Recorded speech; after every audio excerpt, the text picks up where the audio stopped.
leading a frontal assault on the lies of the New World Order. It's Alex Jones. All right, ladies and gentlemen, it is September 7th, 2018, 60 days away from the biggest midterm elections in the history of this country. And you've got... Well, let me just put it to you like this. Free speech in America is dead. And people are saying, well, you know, you can't say free speech is dead. I mean, you're still sitting here on a microphone. You're broadcasting out at Infowars.com/show. Oh, see, you don't understand how free speech works. Free speech dies as soon as it's attacked and as soon as it's accepted that it's attacked. That's when free speech dies. Free speech can still exist. Free speech can still exist. But if one man's free speech is being censored, then free speech is dead. That's how that works. So free speech is dead in America. Media, silent last night. The leading presidential candidate in Brazil gets stabbed almost to death in the streets. Media silent. And I have to tell you, last night, I picked up my Twitter, at All I Do Is Owen, for the first time since January and started tweeting. And this was in direct response to the blatant censorship now, where I'm basically the last available. My Twitter account was basically the only thing available for anything InfoWars, other myself, Millie Weaver, and I think maybe Paul Joseph Watson might still be up. I'm not even sure if he's still up. So I just started putting stuff out on Twitter last night like, look, I'm still boycotting Twitter, but this is it. This is all InfoWars has now, so I have to have some direct means of communication with the people. But I'm sitting there last night. I'm going through my normal news aggregation process, and it's, you know, I'm listening to all the big talk radio shows. I'm monitoring 4 news streams at once, constantly getting updates, constantly in communication with people. And so I'm sitting here thinking, okay, they have to cover Alex Jones being censored, right? They have to cover the leading presidential candidate in Brazil getting stabbed almost to death in the streets, right? I mean, they're going to cover that. And I sat there all night when I got home from the gym. 10 o'clock, nothing. 11 o'clock, nothing. Midnight, nothing. 3 hours go by, and I'm just stunned. Stunned. And so I pick up my Twitter account for the first time since January. Because let me explain something. I mean, Cernovich did a broadcast last night that was breaking this down. But it's like, basically what happened on Twitter is happening on YouTube. And whether or not in the long run they have victory or not is irrelevant right now, because when Project Veritas exposed Twitter back in January and I started my Twitter boycott, I saw what was coming. And everybody saw what was coming. But see, I said the solution, the formula for victory, is to boycott Twitter and move to another social media platform. What's the problem? Nobody is willing to do it. There is no conservative right groupthink collective that acts in unison. We just don't do it. We're independent free thinkers. We do our own thing. And so we don't have the groupthink, cult mentality, herd mentality of everyone acting at once. So they censor on Twitter, they ban on Twitter, they get away with it so far. Now the same thing is happening on YouTube. And so you have the same formula for success, or you'll lose in the short term. Everybody needs to do one more video on their YouTube channel that says, this is my last video on the YouTube channel. I'm moving my videos to Real.video, my uploaded content. In fact, you can still do your live stream on YouTube. And then once that's finished and you archive it, take it down from your YouTube and put it on your Real.video. But people aren't going to do it. So YouTube's going to have the short-term victory, and everyone else out there is going to get banned, and they're going to say, oh, I wonder what the solution is. Well, you missed the solution. You got banned. The solution was there, and you passed on it, and then you lost. Now, whether this ends up winning in the long run or not, we'll find out. But the censorship is real, folks, and it's all because of the upcoming elections. Let me tell you the state of the war room as we are now just over a year old. Beating out all the opposition. Beating out the opposition. Do we remember the opposition? Let me just tell you what we're going through here real quick so you can just kind of have an idea. So yesterday was our year anniversary. I get the exclusive Alex Jones interview after he's banned from Twitter. And the biggest story in America after going to Congress. And so Alex Jones comes on my show and we immediately get banned where the last places we were allowed on social media, Facebook and Twitter. Alex comes on, we immediately get banned. I'm talking to Alex today, and we're talking about the censorship and the banning. And, you know, Alex comes on the show. I want Alex to come on the show. And we're talking, and he's like, well, you know, I guess I just, you know, can't come on your show. Otherwise, you're just going to get banned. And he's like, I don't want you to get banned. I mean, if they're going to let you operate. So it's now reached that level of measured speech where I have to now sit down with Alex, my boss, and he has to say, I guess I can't go on your show, which is really his show. He funds it. I guess I can't go on my show that you host because I'm banned. Now, our current status on Twitter is we had a 12-hour ban as of yesterday at 3 o'clock when Alex came on. So that ban is now lifted, and we do believe we can tweet. Have we tested that, guys, if we can even tweet? Tweet out just a link to Infowars.com/show from @WarRoomShow. And so apparently, though, we tried to go live on Periscope from the War Room Twitter account, and we got banned from that. So we're trying to work all this out and figure it all out. And then Facebook, what ended up being the case with Facebook? We had a live broadcast scheduled. Were we allowed to go live on Facebook today, guys? Okay, so and we were just able to send a tweet out too. So we just tweeted the link, Infowars.com/show from Twitter. So we are allowed to tweet out, but we were blocked from going live when we attempted to go live. So this is the state of free speech in America. Dead. And I said that last night, and people got back to me. It's like, oh, you can't say free speech is dead. You know, you're still tweeting. You're still out there. No, you don't get it. You don't get it. Free speech is free speech. As soon as it's hindered at all, as soon as it's abridged at all, it's no longer free speech. You get it? So free speech is dead. When they erase Alex Jones from 90% of the internet, free speech is dead. Do you understand that dynamic? So free speech is dead, and last night, the American cable news media ignored it. Totally ignored it. I saw one mention that gave it a fair mention, and that was Neil Cavuto, who mostly just does business-related stuff, from 3 to, I think, 4 or 5 on Fox News. He's live right now. He mentioned it. And then you had a bottom line on Fox News, that said Alex Jones Infowars has been permanently banned from Twitter. And you had a blurb in like a magazine-style scroll segment mentioning Alex Jones. So free speech is dead in America, and cable television news gives it, you know, a look. Just gives it a briefing, just a glance, and then moves away. The leading presidential candidate in Brazil is stabbed almost to death in the streets, and the American media didn't even mention it. An attempted assassination against Jair Bolsonaro, who's now going to win the election. He is now in stable condition. His liver, his lung, and obviously his abdomen, all seriously damaged. He lost a lot of blood. He almost died.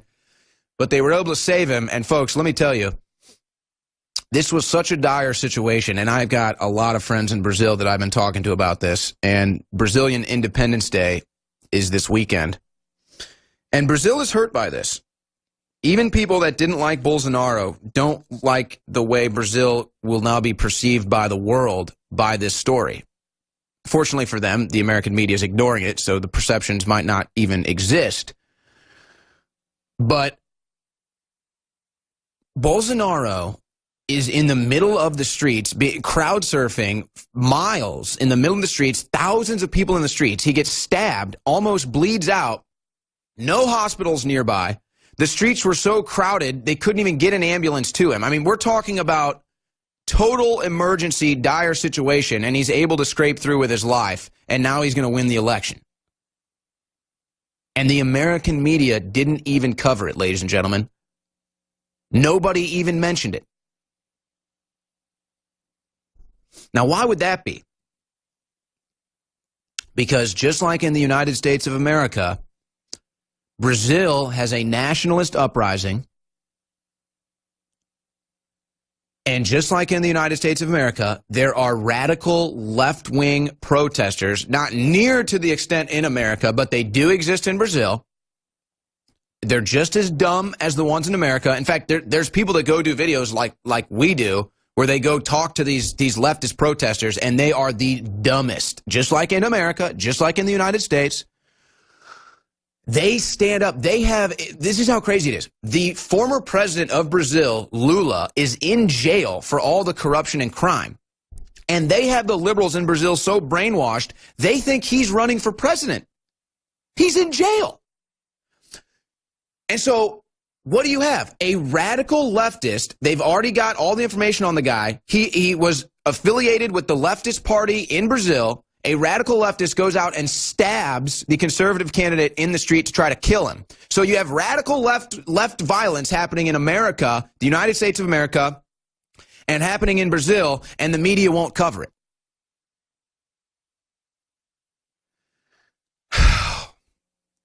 And I was telling my friends in Brazil, some of them that aren't necessarily Bolsonaro fans, who are going to be voting for him now, I was like, look, you know, it's like the same thing when Trump was running. Like, I understand that some of the rhetoric you don't like, and it seems extreme because things have been so coddled to the weak-minded in politics that someone that comes out and says it like it is, it's like you can't even handle it. But I was just telling him, I was like, look, forget about what you think about what Bolsonaro says. He is the real deal. You have to get behind the guy that's the real deal. You have to get behind the guy that's in it for the right reasons, just like Trump.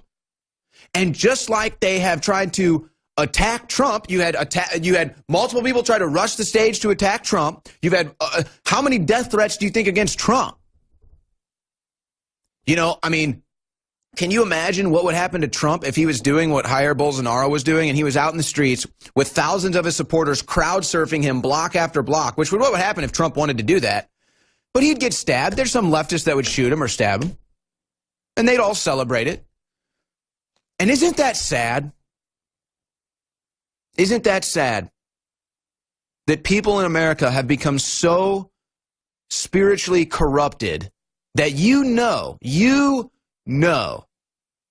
that if Donald Trump was assassinated in the streets, it wouldn't even just be the radical left celebrating it.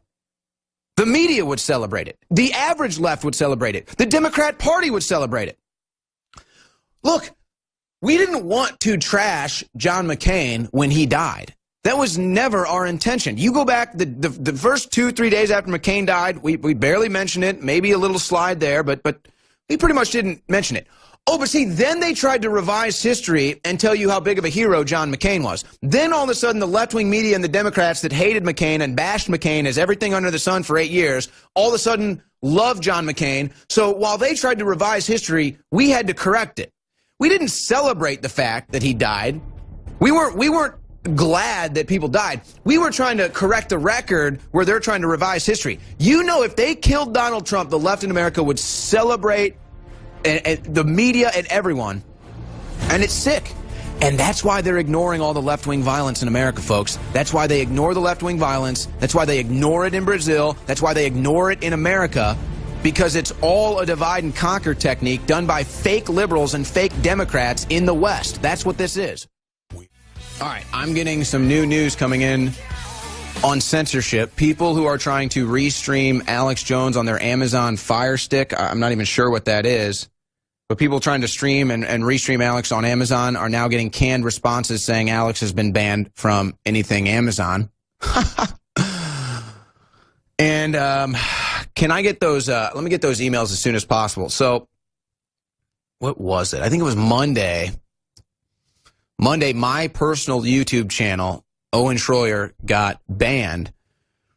No warning, no strikes, no information on what video or what I did or anything. They just said electronic circumvention and banned me.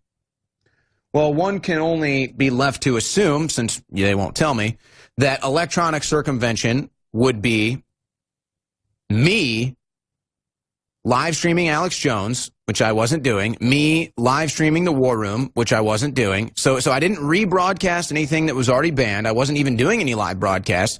I wasn't uploading any videos that had been struck on YouTube or banned on YouTube. In fact, all the videos that I uploaded were already there for months and years. So whatever the electronic circumvention ban that my personal YouTube channel got hit with, it doesn't make any sense.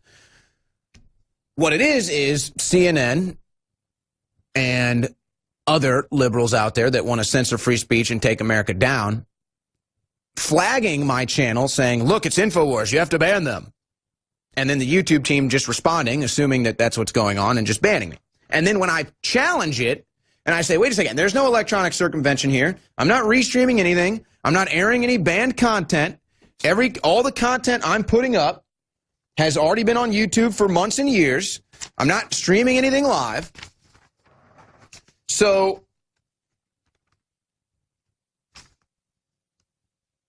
can I get the email from, let me get the email from, I think it was Monday, guys. I got two of the same email here.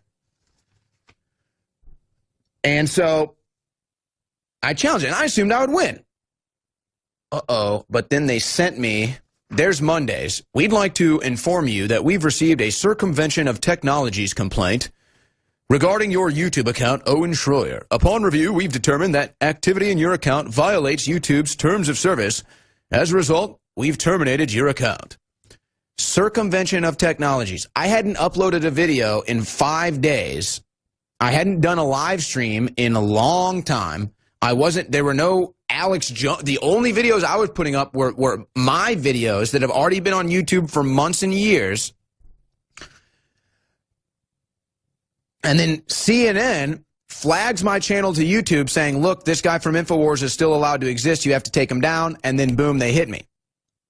So I appeal it. And now let's look at what they're saying. They now have a new reason at YouTube for banning me. This is from today, right when I went on. Hello, your content has been removed due to one or more legal complaints that we've received. We've reviewed your appeal and determined we're unable to reinstate your content. Sincerely, YouTube team. Legal complaints now. What does that mean? Legal complaints. Legal complaints. Okay, well, let's go down that. Restreaming music, uploading music or something like that that's not mine, or movies or video and copyrighted material that's not mine. Wasn't doing that. No music. No copyrighted material. None of that. Nope. So do I have to ask YouTube now? I mean, it's fine. I know you're going to ban me. I know you guys want to ban me. I'm not a dumbass. I just want you to admit the truth. You're banning me because I work for InfoWars. Just admit it. I didn't violate any electronic circumvention. I didn't break any laws. Just admit it, YouTube. You're banning me because I exist. You're banning me because I work for InfoWars. That's all I want you scumbags to do. Just be honest for once in your life. That's all.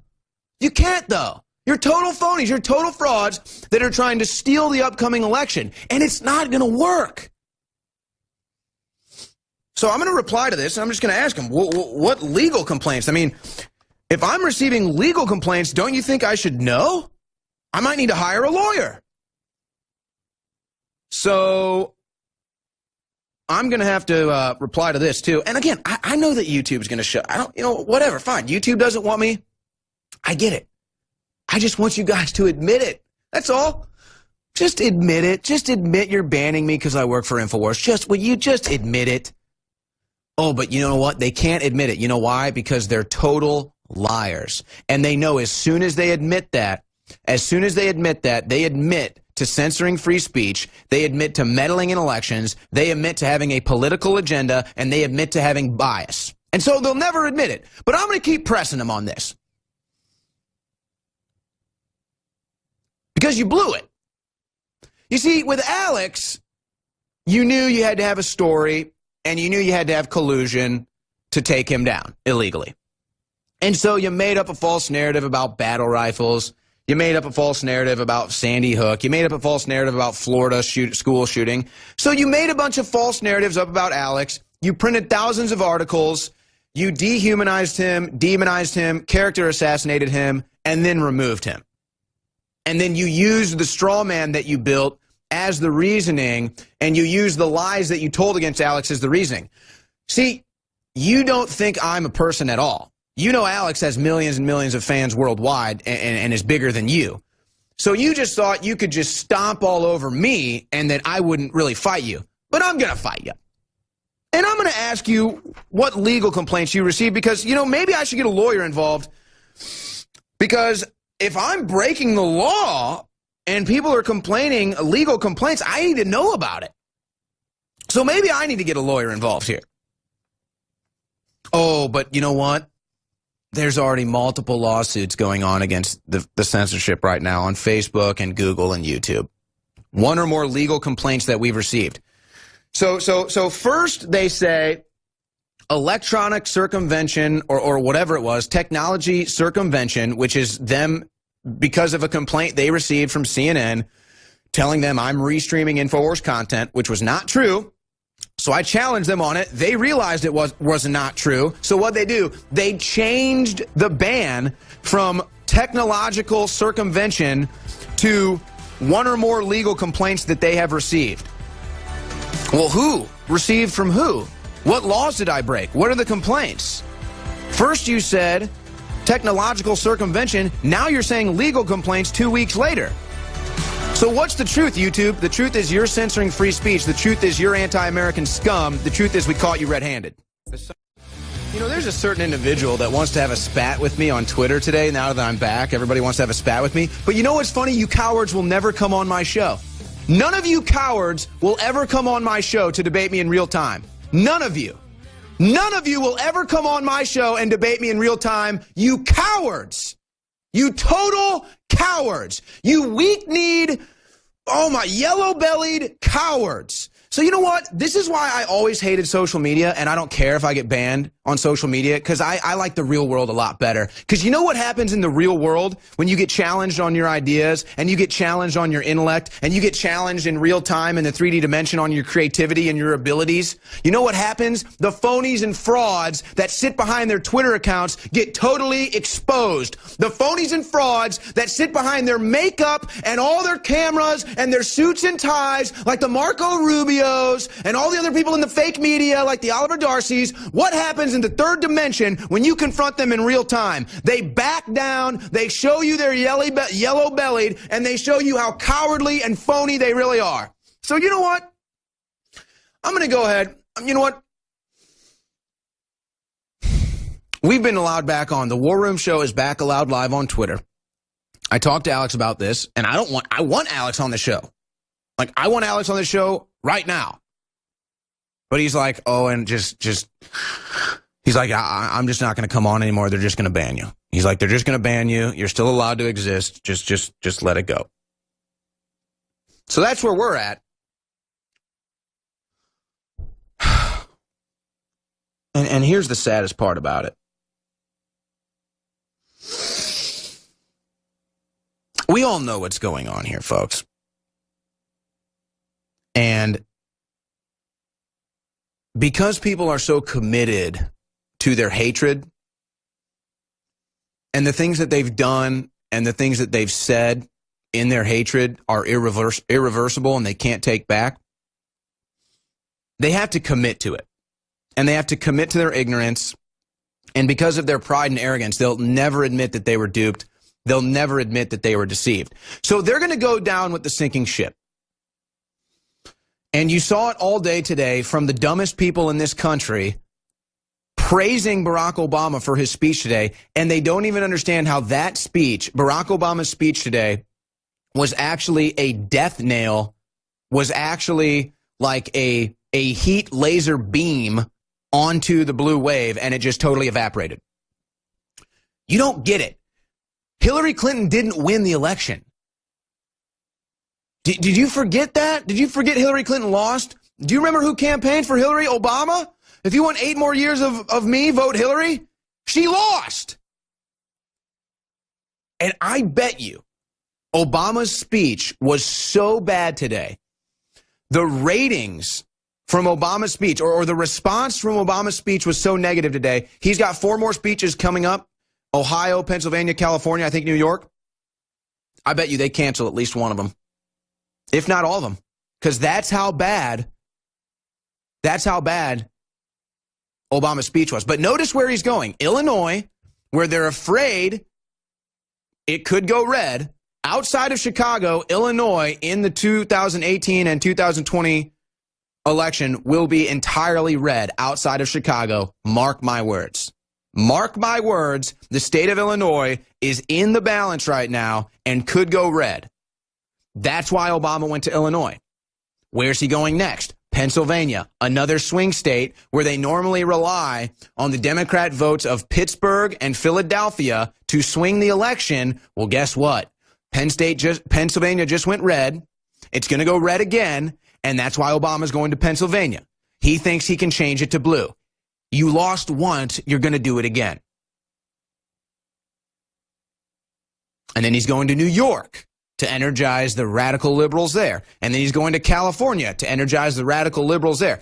If the Democrat Party doesn't get New York and California, they never win another election, period. Ever. So they have to maintain the illegal immigration and the illegal voting and the radical libtards in those 2 areas. So yes, Obama will go to New York and probably will go to California. But Pennsylvania, and is Ohio the other one? I can't recall, but they might cancel those because his speech today in Illinois got such bad reviews. And the funny thing is, people, here's how you know people have Stockholm Syndrome. I understand falling for Obama previously. Obama was a snake tongue, fork tongue, good liar, smooth, witty. He came off like the cool Joe, the average Joe, one of us.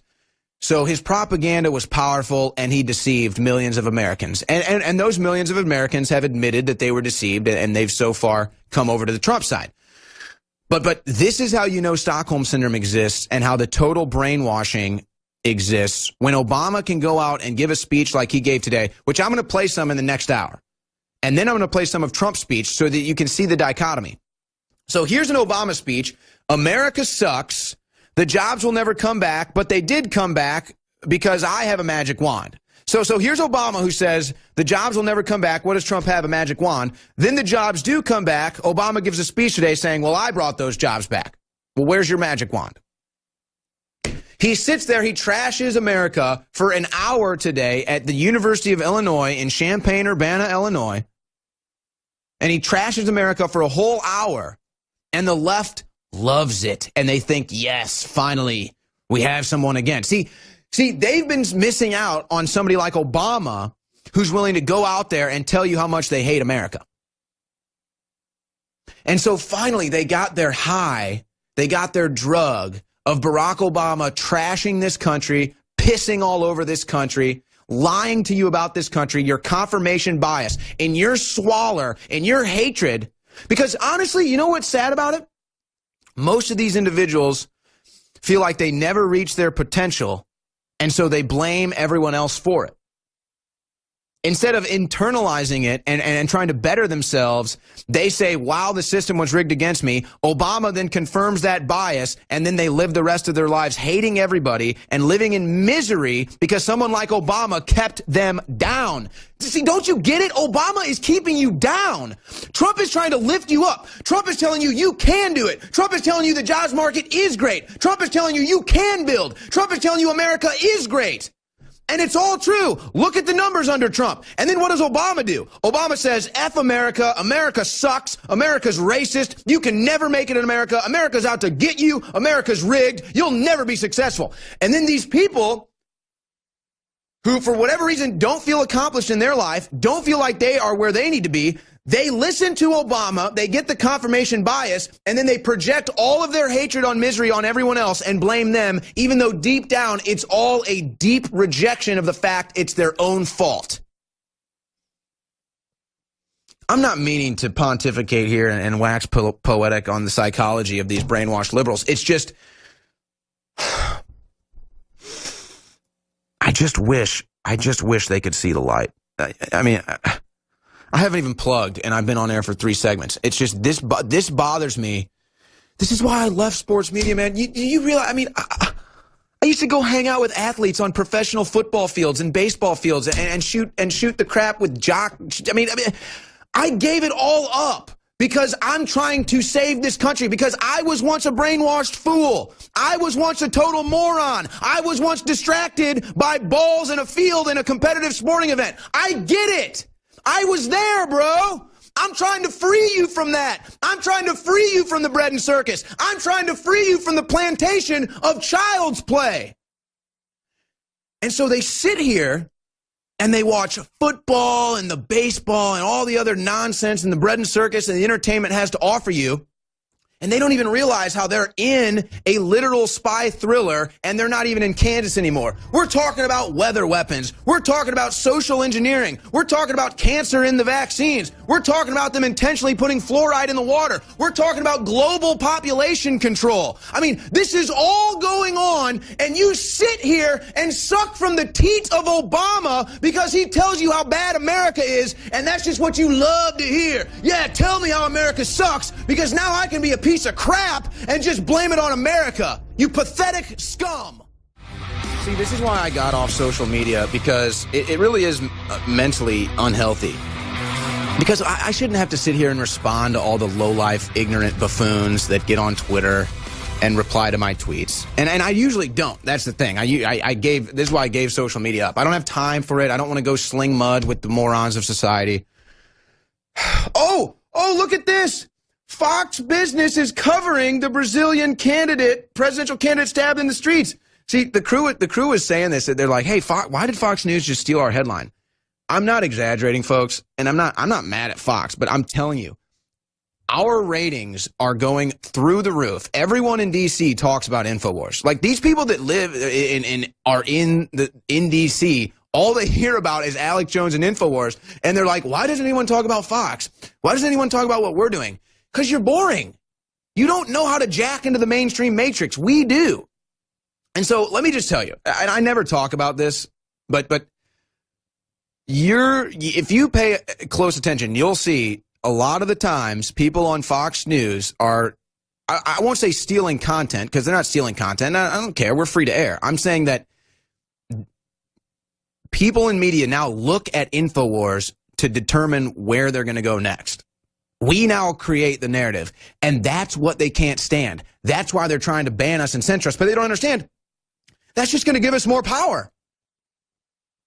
So, you watch tonight. I bet you they actually talk about Alex Jones and they talk about Bolsonaro, because we made them. Because here's the thing.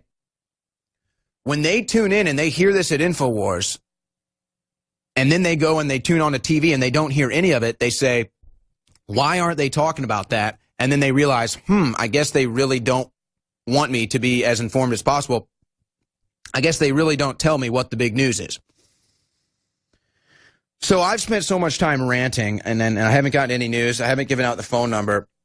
And now we've got breaking news. So let me just, before I get to this breaking news, I need to plug. I haven't plugged. And the only way we survive is with your support at InfoWarsStore.com. That's not patronizing you. That's just the facts. Your funding allows us to have InfoWars.com/show, where we cannot be banned. They ban us on social media, so we have to self-fund so that we can exist on the internet. So we've got huge extended Labor Day specials. I mean, this is a joke.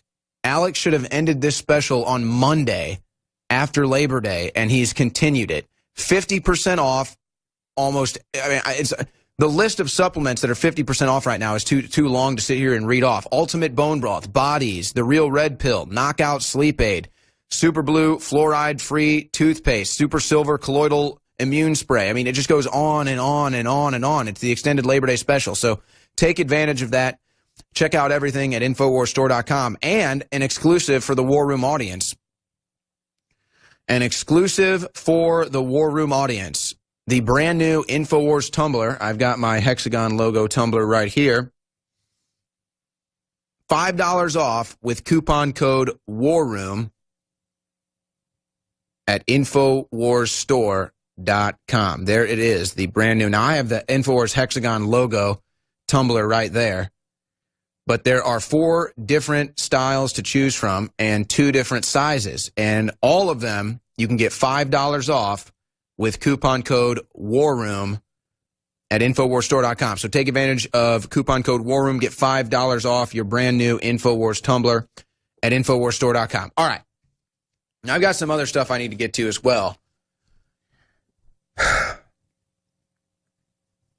Here's the breaking news.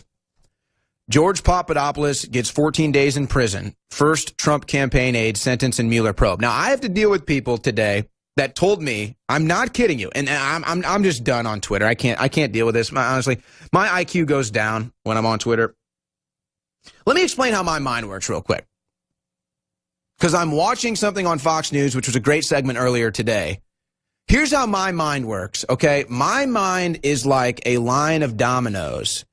And when you knock over the first thought, it just, you know the thing. It's just a line of dominoes, and then the whole line falls in succession until I get to the end of the line. The average person on television is like a line of dominoes, except they're all stacked, not facing one another. So you knock one domino down, and that domino falls, and the rest of the dominoes are still standing. There's no connectivity. There's no maneuverability. There's no texture. It's just, okay, you knocked the domino over, you did it. There's no thought. There's no critical thinking. And it's one-dimensional, and it's shallow. And that's what you get on TV, where it was a great segment. Shep Smith, I think, is one of the worst on Fox News, but he had a great segment today where he brought on a NYPD member, a fire department from New York, and then Jon Stewart, who's, he's a crazed liberal, but they did a really great segment talking about how when the numbers are all said and done, 100,000 people were affected by the events on September 11th, 2001. 100,000 people. You had 3,000 people die directly from the attack. You had some 7,000 people die almost in the immediate aftermath from injuries or whatever. Now you have 70,000 people, I believe it is, on the 9/11 Victims Fund for getting their health care taken care of. And so they're on Shep Smith talking about how they need to re-sign this bill by 2020 so they can continue to fund the health care for these people. 100,000 people, okay? 100,000 people, the worst terror attack on U.S. soil. Okay. Well, wait a second. Hold on now. What happened that day? Because this is what I'm saying. This is my mind. My mind is a stack of dominoes falling in line in succession. Their mind is one domino topples over, and then that's it. Wait a second. You're telling me now in a 20-year span, 100,000 people, the average person now receiving health care funding in the VLC, the Victims of 9/11 Fund, has at least 2 diseases, at least either 2 forms of cancer or lymphoma or whatever else is going on, at least 2. So that's 100,000 people. This is hundreds of millions of dollars of taxpayer money going to their health care, all because of the events on 9/11. But wait a second. So they talk about that, and I thought it was great, good for them. Let's raise that issue. Let's raise awareness for that. But that's where it stops. What about actual justice for these victims? How about that? How about justice for the victims of 9/11? How about a little 9/11 truth? See, that's what angers me so much about television news. It's one domino, whoop, topples, and then no other dominoes get touched. There's no critical thinking. There's no analysis. There's no connecting the dots. There's no historical reference. So we make a huge deal out of the fact 100,000 people had negative health effects, many of which died from 9/11. So we have to continue to fund this. I'm fully behind it. I thought it was a great segment, but there's no justice for the 9/11 victims. They don't get to know what happened to them. The families of 9/11 have petitioned dozens of times to get the 27 pages declassified, dozens of times for 9/11 Truth, and you're going to do a segment talking about all these victims, talking about how they all need funding, and you're going to ignore justice for these people. You're going to ignore getting the truth out for these people. And we're going to sit here and ignore radical Islamic terror that continues to happen in this country. We're going to have a radical Islamic terror compound, 5 people arrested, training 11 children to shoot up hospitals and shoot up schools, murder the children in a quote-unquote religious sacrifice so that he could be the deity that leads the kids into the schools when they perform mass murder. And you don't even cover that, though. Oh, but we're going to go on television and we're going to do a whole segment saying we need to continue funding the health care for the victims of 9/11. Completely agree. But then we're going to ignore the lies of 9/11. We're going to ignore the fact that we started a whole war for trillions of dollars against radical Islamic terror. But now here we are 15 years later, begging radical Islamic terror to come into this country in the name of diversity and tolerance. So this is nice. Let's fund for the health care from all the victims of 9/11, okay? But you know what? Let's let in the radical Islamic terrorists that we blame for 9/11. Let's let them all come in here and have another 9/11 so that we can have another fund for millions of dollars for health care. Do you see? This is what drives me crazy about television news. This is why I left sports media and went into politics, because TV news is so pathetic and inept. So good on Jon Stewart. Good on the New York Police Department, good on the New York Fire Department, even good on Shep Smith for that segment today, raising the awareness to fund these victims of 9/11. Now, let's go one step further, okay? Let's put our big boy britches on and let's demand justice for the 9/11 victims. Let's quit ignoring the very terrorists that we blame 9/11 on, or let's come out and admit that we were lied to about radical Islamic terror. Let's actually figure out this. Let's not have both sides of the aisle just coming together and saying, oh, it never even happened, but it did happen. All right, I'm just absolutely on one today because it's just unbelievable, the censorship, the lies, the attacks. And it's like, why is it so insane to just want to have America? Like, why is it so outrageous to want to have America? Why is it so outrageous to want to have free speech? Like, what the hell is going on?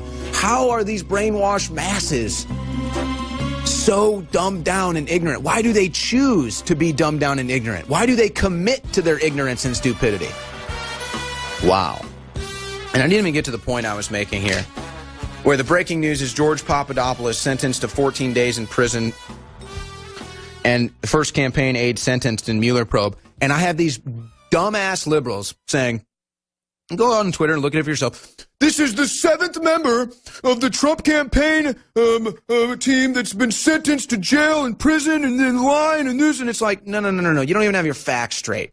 It's just like when they say, well, don't you know that the Mueller indicted the 16 Russians for meddling in the election and hacking? And you ask them and you say, well, wait a second, did you read the indictments? Well, no, I didn't read it. I know what happened. It's like, well, obviously you don't know what happened because you don't even have your facts straight. And so now the same thing is happening with this Papadopoulos deal. So why is Papadopoulos going to jail for 14 days? For lying to investigators during their probe of Russian interference. So this is like, okay, let's use Marcos Morales as an example. Marcos, reveal yourself to the team here. Just stand up and wave to the cameras. All right, there's Marcos Morales right there. All right, he's sitting down in that chair. He's been here all day. It's 4 o'clock here Central Time in Austin, Texas. But you know what? I'm going to accuse Marcos Morales of being in Moscow, Russia, with Russian oligarchs and making illegal bank deals. Okay, so Marcos Morales, you were in Russia September 7th at 4 p.m. Central Time, making deals with Russian oligarchs. Okay, that's what we have you doing. And so one FBI investigator comes to Marcos and says, that's what we have, Marcos. And Marcos says, no, that's not true. I was working the war room. I was playing videos, making sure the audios and cameras and everything was lined up for the war room. There's video. I mean, I'm in studio on that day. And so the investigators say, okay, let's see, Morales, all right, he was working at the war room that day. He was playing videos, audio check, video check. All right, Morales. All right, we've got your story here, Marcos. Thank you for cooperating. A week passed by, 2 weeks passed by. FBI comes back to Marcos and they say, Marcos, we've been led to believe that you, on September 7th at 4 p.m. Central, were meeting with Russian oligarchs making illegal bank deals. And Marcos Morales says, well, wait a second. I'm trying to remember, but no, that day, I'm pretty sure that day I was making a graphic and I was working on the new studio for Alex Jones. There was a new graphic he needed, and I had to get it out on the new studio so he could go live that weekend. And the FBI says, okay, new studio, Alex Jones graphic. All right, Mr. Morales, we've got your alibi. We'll see about all this. And so then they come back the third time, and they say, Mr. Morales, we have you believed to be making deals with Russian oligarchs on September 7th at 4 p.m. Now, we've asked you about this, and you've given us two different stories, Mr. Morales. Once you said you were working on the war room, running videos and the camera, and then in the next one, you say you were working for Alex Jones building graphics for the new studios. Mr. Morales, this is a lie to FBI investigators. You're coming to jail for 14 days. And then they say, oh, we got him. And the media prints it out. Marcos Morales caught lying to FBI investigators. That's what they're doing with Papadopoulos. This has there was never any Russian collusion. There was never any Russian anything. Papadopoulos was set up. Papadopoulos was set up, and then they catch him in some little, not even a lie, just like, hey, you're accusing me of something that never happened. Maybe I was drinking soda, maybe I was drinking wine, and they say, oh, you said you were drinking beer. We got you, 14 days in jail. And now the left says, yes, we got Papadopoulos, Trump Russia, yes. All right, I've been a bit of a wild man here. Let me just lay out what you can expect for the rest of today's broadcast. In the end of this segment and the next segment, I'm going to play some of Trump's speech last night in Montana so that you can see what a real president, what a real American sounds like, looks like, acts like, and what a real crowd looks like and sounds like and acts like. Then I'm going to play in the two segments after that, the last two segments of this hour, clips from Obama's speech today at Champaign-Urbana, University of Illinois, great engineering school. And we're going to compare and contrast Trump's message and Trump's crowd to Obama's message and Obama's crowd. And you already know what it is. Trump's message, pro-America, pro-human, lift your spirits, great energy, awesome. Crowd, high spirits, high energy. You can feel it in your veins. You can feel it in your bones. Obama's crowd, weak, kneed, pathetic. He has to beg for claps. Just a bunch of sad sops. Just disgusting. So, of course, in Obama with the anti-America message, you know, Trump could never bring the jobs back. You know, what magic wand does he have? Oh, but I somehow brought the jobs back. By the way, America's racist. By the way, rich people are trying to screw you. You know, the typical divide and conquer stuff that comes from a propagandist like Obama. So that's what we're going to do. But I've been bad. I barely even plugged. First of all, before I even tell you about our great products at InfoWarsStore.com, which are on huge discount right now, I've got massive events coming up. I've got the September 22nd, Saturday, September 22nd, in Austin, Texas, at Woolridge Square, the Free Alex Jones Rally. This is hosted by Patriot Prayer and others. We thank you guys for doing this. Joey Gibson will be there. Others will be there. I will be there. That's Saturday, September 22nd at 1 p.m., the Free Alex Jones Rally. I hope to meet you there. Let's see, what's next after that? Then on October, it's actually the whole weekend of October 26th, and we're going to have Brandon Strzok on Monday. He's going to be on the Alex Jones Show and the War Room Monday to talk about this, the walkaway march that's about to be huge. It's about to be huge. And, you know, Brandon is he's such a genuine person. He really is such a nice guy. And he's done so much work to get this organized, and he wants it to go great. So I would say for all of the people out there that left the Democrat Party in the last 4 years, if you want your voice heard, if you want to be seen, October 25th through the 27th, Brandon Straka is doing an entire weekend of events, and the big march is going to be October 22nd, the Walk Away from the Democrat Party, the Walk Away from Hate March, hosted by Brandon Straka. That's October 26th, that whole weekend in D.C. Then, a little bit more out there, down the line, is my Stop Government Funding of Abortion, Stop Government Funding of the Democrat Party rally, which is Saturday, November 10th, 1 p.m. at the Planned Parenthood South Austin. But we'll plug that more down the road. A lot of people are already interested in that. It's also the Marine's birthday. I'm now working with a Marine who wants to do an associated event with this to celebrate the Marine's birthday. I mean, that was an organic thing that the guy called in yesterday, and I was just totally touched by it. So that's going to be happening. Now, I have to tell you about this, which it's like, there's so much going on here. I can't even. The InfoWars Army right now is up and live at InfoWarsArmy.com. I already have, and this was as of Wednesday. I haven't even checked it, so it's maybe even approaching 1,000 people now. InfoWarsArmy.com. Enlist at InfoWarsArmy.com. Our mission statement is there. It's pretty obvious what the goal is. They're censoring us on the digital world, in the digital platforms. So we have to go out into the real world, go out into the physical world, go out into the 3D world, and beat the censorship that way.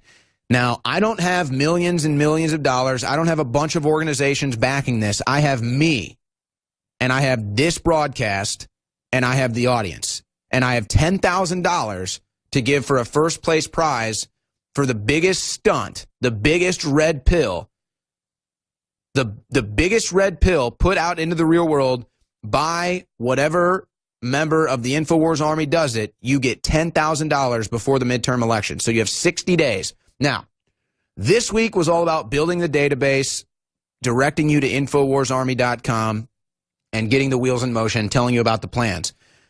Moving forward, as your Sergeant Major, every Monday morning at 10 o'clock, so the first briefing for the InfoWars Army is going to be next Monday at 10 a.m. Central on the War Room Show's Twitter account.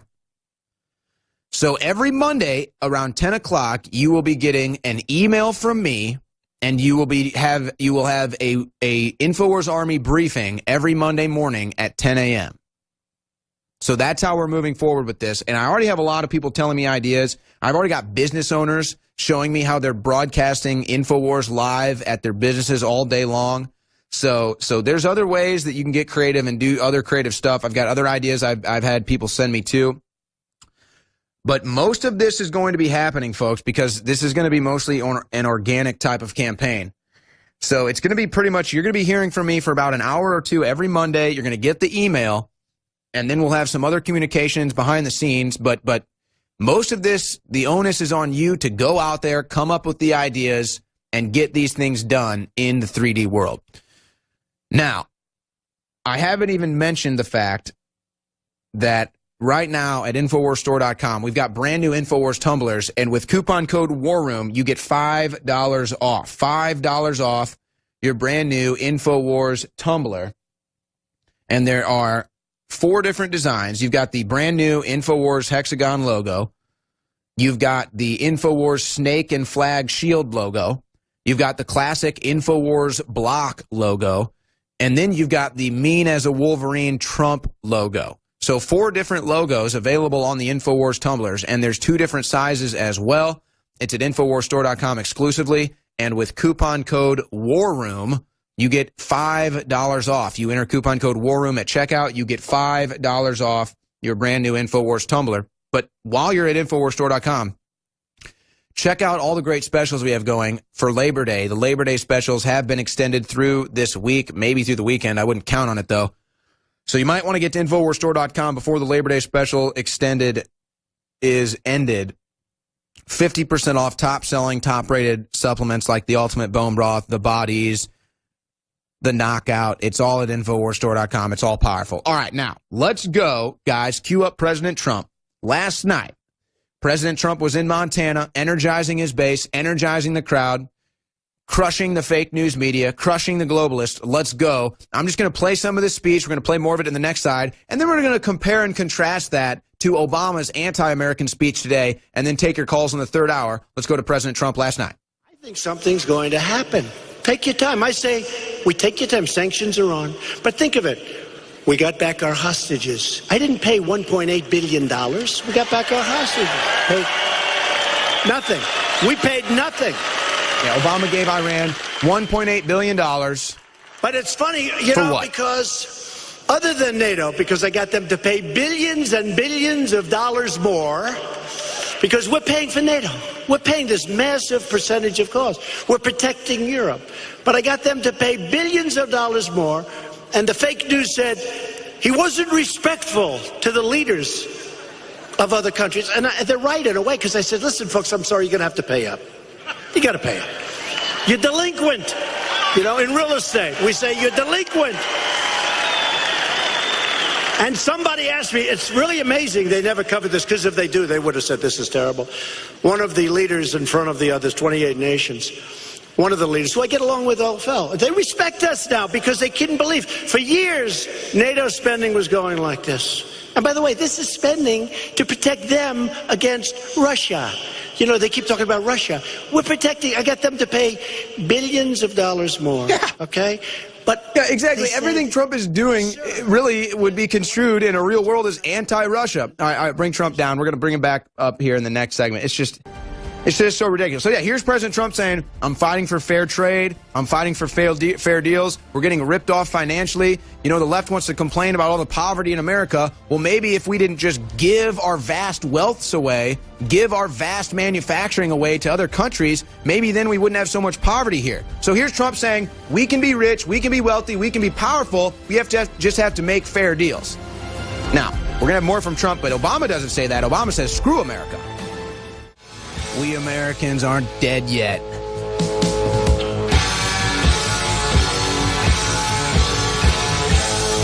Donald Trump, the President of the United States, was in Billings, Montana last night, savaging the globalists, savaging the fake news, savaging the fake liberals that have destroyed America, and standing up for freedom, truth, and justice in the West, unlike anyone has done in years. Let's go back to President Trump last night in Montana. That means he's a certain respect. He said, if you don't walk away from these meetings with us paying what we're supposed to be paying or much more, will you leave us? I said, yes, I will. And they all said,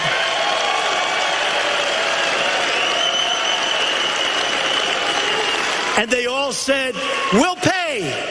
We'll pay. Now, the mainstream media doesn't want me to say that. They want me to say, no, sir, we'll never leave you. But then there's no reason for them to pay, right? Why would they pay? Supposing they asked me the same question. Sir, and we're talking about billions. And last year, Secretary Stoltenberg, Secretary General, head of NATO, he goes around, he's like my biggest fan. And I like him too. But he goes around saying, last year, that was when I just did a minor, because, you know, I was only in office for about 14 seconds. So I couldn't, you know, I didn't want to use too much bravado. You know how much they paid extra? $44 billion. That was last year. This year, it's much higher, because now I feel comfortable. I asked them in a more firm manner. And they're paying, and they should pay. But they were saying that I didn't treat them well. If I would have done what they said, or if I would have done what these consultants and these people that I watch on television who used to do this stuff, they all failed. They failed miserably. So we have our own way. It's a great way. But it's really interesting, because when I was dealing with North Korea and they were saying, he's too tough, one of my best meetings ever was with Vladimir Putin. And they said, he was too nice. He was too nice. They wanted me to have a boxing match on the stage. And they want we war. had a great meeting. We talked about Ukraine. We talked about Syria. We talked about... They just want anything Trump does to fail, but it's the exact opposite. Everything Trump does succeeds. So many great things. But they came back and they said, it was terrible. I said, what was terrible? We had No, think about that. Pause for a second. Think about that. Trump, I mean, he meets with foreign leaders every day. He goes, has a meeting with Kim Jong-un, goes, has a meeting with Putin, meetings with all these leaders. They all respect him. And what does the media want? They want to report how he failed. They want to report how we're hated. They want to report how these meetings aren't working, but they are working. We are more respected than ever. He is getting good deals. And so the media just sits here, doesn't know what to do. They're pulling their hair out, and they just go ahead and report it anyway. Oh, Trump sucks. He failed, even though it's just massive victory after massive victory. I mean, it's the state of the media in this country it's beyond the pale. Let's go back. That was a great meeting. Thank you. That was a great news. Then I got onto the plane, and they said, sir, I don't think they like. I said, they liked it. They're just fake. They're fake news. We had a great meeting. It was a great meeting. And you know the funny thing? If I was tough, if I would have said, you're never going to do this again. There'll be no more of this and no more of that. And stood him right in the face and then started boxing. You know what would have happened? They would have said, he's too tough. That was a disgrace to our nation. The truth is, with these people, you can't win, but we're winning. I'm president. You're president. We're winning. Bingo. So and they can't stand it. They cannot stand it, so they bitch and moan and whine and crap themselves and spit all over themselves, and then they point the finger at Trump like it's his fault. He'll come home and tell you about your Second Amendment, then he'll vote for something where you knock the hell out of it. John Tester talks like he's from Montana, but he votes like he's Nancy Pelosi. That's what he votes. All right, so here he is campaigning for the Republican, making sure that he gets a congressman that's going to protect him and not try to destroy this country. Guys, let's fast forward it. Let's just jump about 5 minutes forward here. 5 or 10 minutes forward here. Let's pick it back up. And just because I don't want to get into the campaigning issue, I just want to hear Trump beat Trump. Let's go back now. Hopefully it's a long time. But let's say a Democrat gets elected. And let's say we have a Republican House. We will impeach that Democrat, right? And then a Republican. We won by a lot. We won by a hell of a margin. That's a lot. That electoral college, we won by a lot. Okay, so we're in there. We've got the best employment numbers in our history. We've got the best economy in our history. You look at the numbers in every category, it's great. We're doing a great job. We're putting on phenomenal judges.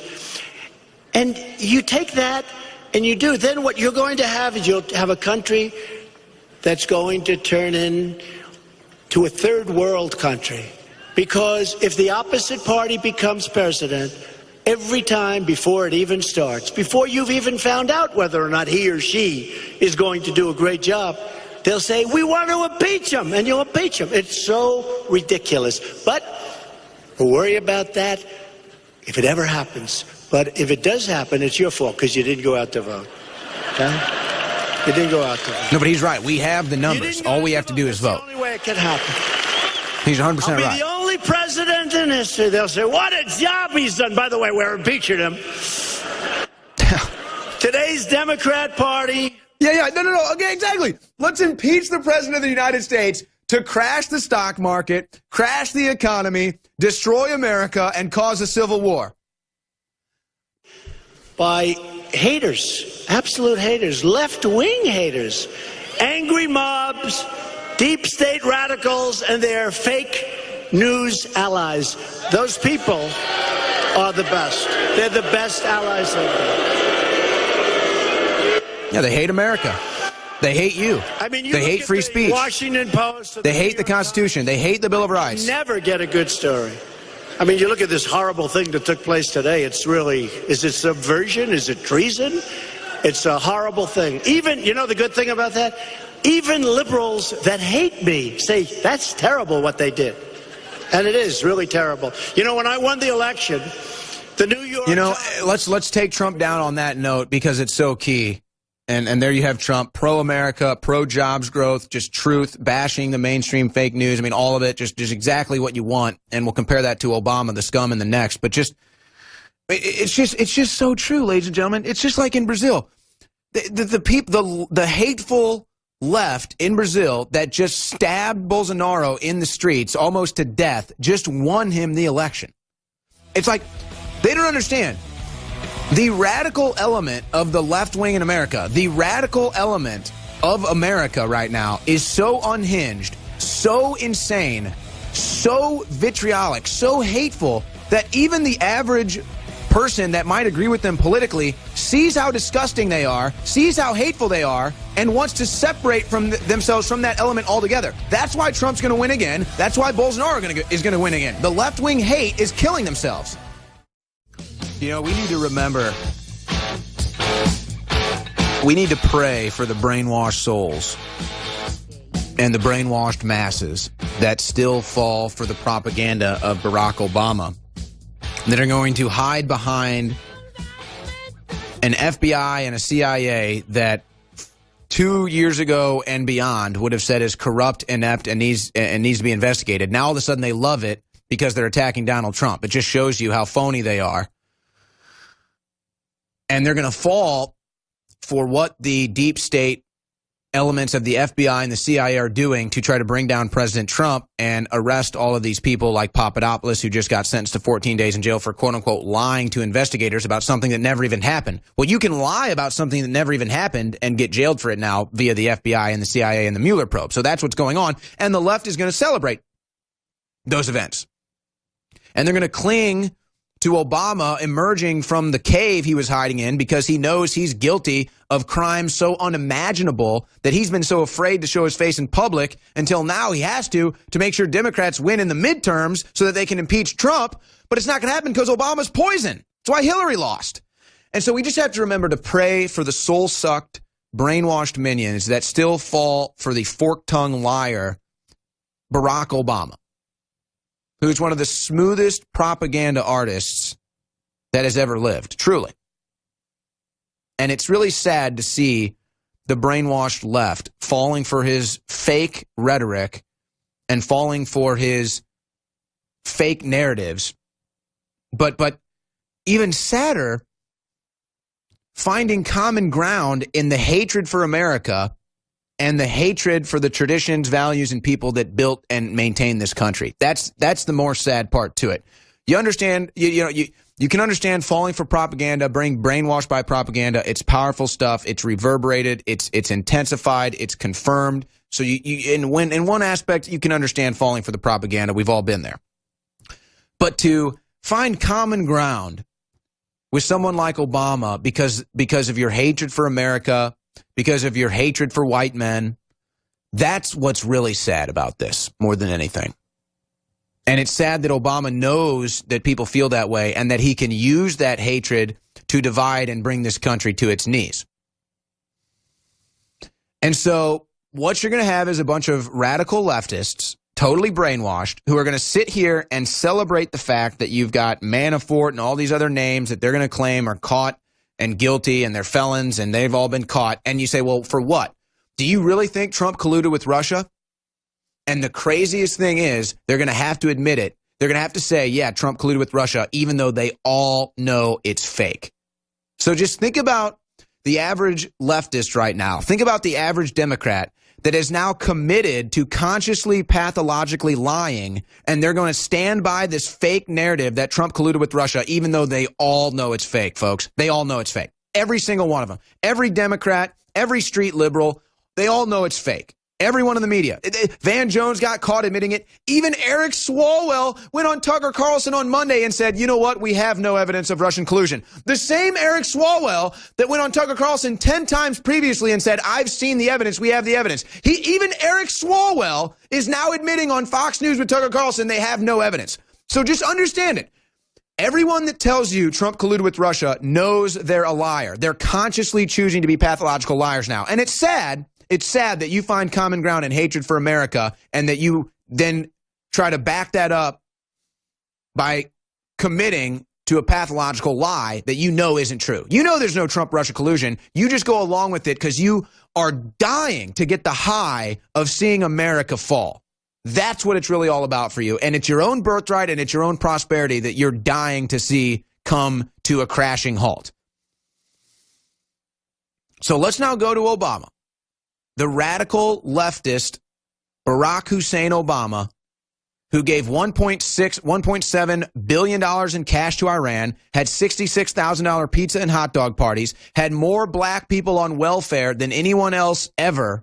No other time in America's history have more people been on welfare, more black people been on welfare. No other time in America's history have more people been unemployed and more black people been unemployed in modern history, except for under Obama. Trump gets in less than 2 years, reverses all of it, record black unemployment, record low unemployment overall, and yet Obama's going to come out and trash America and trash Trump and think that this is going to equal a Democrat victory in November. It's not. Let's go to the former traitor-in-chief, Barack Hussein Obama. From backgrounds, we have to engage them even when it is frustrating. We have to listen to them, even when we don't like what they have to say. Oh, really? Is that why they're... Oh, pause it right there. Don't you love that? We have to listen to them, even though we don't like what they say. Why don't you tell that to Jack Dorsey? Why don't you tell that to Mark Zuckerberg? Why don't you tell that to Sheryl Sandberg? Why don't you tell that to Google and YouTube and Twitter and Facebook? So Obama's going to sit here and say, we're free speech. We support free speech. We want everybody's opinions to be heard. Meanwhile, they're censoring every conservative off the internet, and Obama's silent and acting like it's not going on. What a total fraud. And his audience is so pathetic and so dilapidated that they're just going to eat it up. Go back. Hope that we can change their minds, and we have to remain open to them changing ours. Oh, but we do change. Oh, see, and pause it right there again. And what has happened? You have a walk-away movement, walk away from the Democrat Party, walk away from liberal hate. We are the ones that have changed the minds. I have more liberals call into this show and say I've changed their minds than anyone Obama has ever had have telling that they changed their mind from being a Republican to a liberal. Never happened. So now Obama's taking credit for what we've done. We're the ones that changed people's minds. We're the ones that changed the world. And Obama sits here and acts like that's what they're doing. I mean, this is unbelievable inversion. It's like, again, I said this when I was listening. I've been listening to Obama's speeches. I've been covering them live. Many people have seen me do it in live time. I've done special broadcasts. We've covered it. I've never heard a more 110% commitment to lying and commitment to propaganda, next level propaganda from Obama today. Unbelievable. Unbelievable. Let's go back to the greatest propagandist in American history. This man right here is the Joseph Goebbels of American history, Barack Hussein Obama. And we'll click our tongues and issue vague statements of disappointment when the president does something outrageous, but we won't really actually do anything about it. Yeah, like record low unemployment, cutting taxes, record jobs growth. Yeah, it's unbelievable he would do that. That's abdicating your responsibilities. Yeah, he fumbled and stumbled a lot in this one, too. Making democracy work means holding on to our principles, having clarity about our principles. Oh, like the First Amendment, the Second Amendment? American prosperity, manifest destiny, the American dream? And have a serious debate. And it also means appreciating that progress does not happen all at once, but when you put your shoulder to the wheel, if you're willing to fight for it, things do get better. Like what? And let me tell you something, particularly what's he talking young about? People here. Better is good. Oh. I used to have to tell my young staff this all the time. Groundbreaking. In the White House. Better is good. Better is good. That's the history of progress in this country. Better is Not good. Not perfect. Better. Oh. What? Hold on. Pause it. Oh, this is the country that basically wants to shut America down, open its borders, give away all its wealth, give away all its prosperity because it's not perfect. That's literally the left. Oh, look at slavery. Look at racism. Oh, my gosh. Look at the conquering. It's like all American history is bad, like no other country has a dark history to it, okay? And so they freak out, and they want to bring America to its knees because of America's history, and then Obama's going to sit up there and say, we can't expect America to be perfect. Dude, F you, man. You're the one that propagandizes the radical left saying, look, America was never perfect, therefore it sucks. And then this lowlife is going to get up there and say, good is better than better is good. Better is good. All America's done is gotten better. All America's done is made the world better. Nobody ever claimed America was perfect. That's the point. We keep getting better. You're the one trying to reverse it because you claim America was never perfect. I'm telling you, this was the most unbelievable propaganda. Barack Obama's speech today was the most unbelievable propaganda. This is the #1 propaganda speech in American history, is Barack Obama today. Unreal. More on the other side. We're going to reach that higher ground. But my goodness, we have to make sure Democrats do not get into Congress in the midterm elections coming up in just 60 days. All right, we're going to go back to this President Obama speech.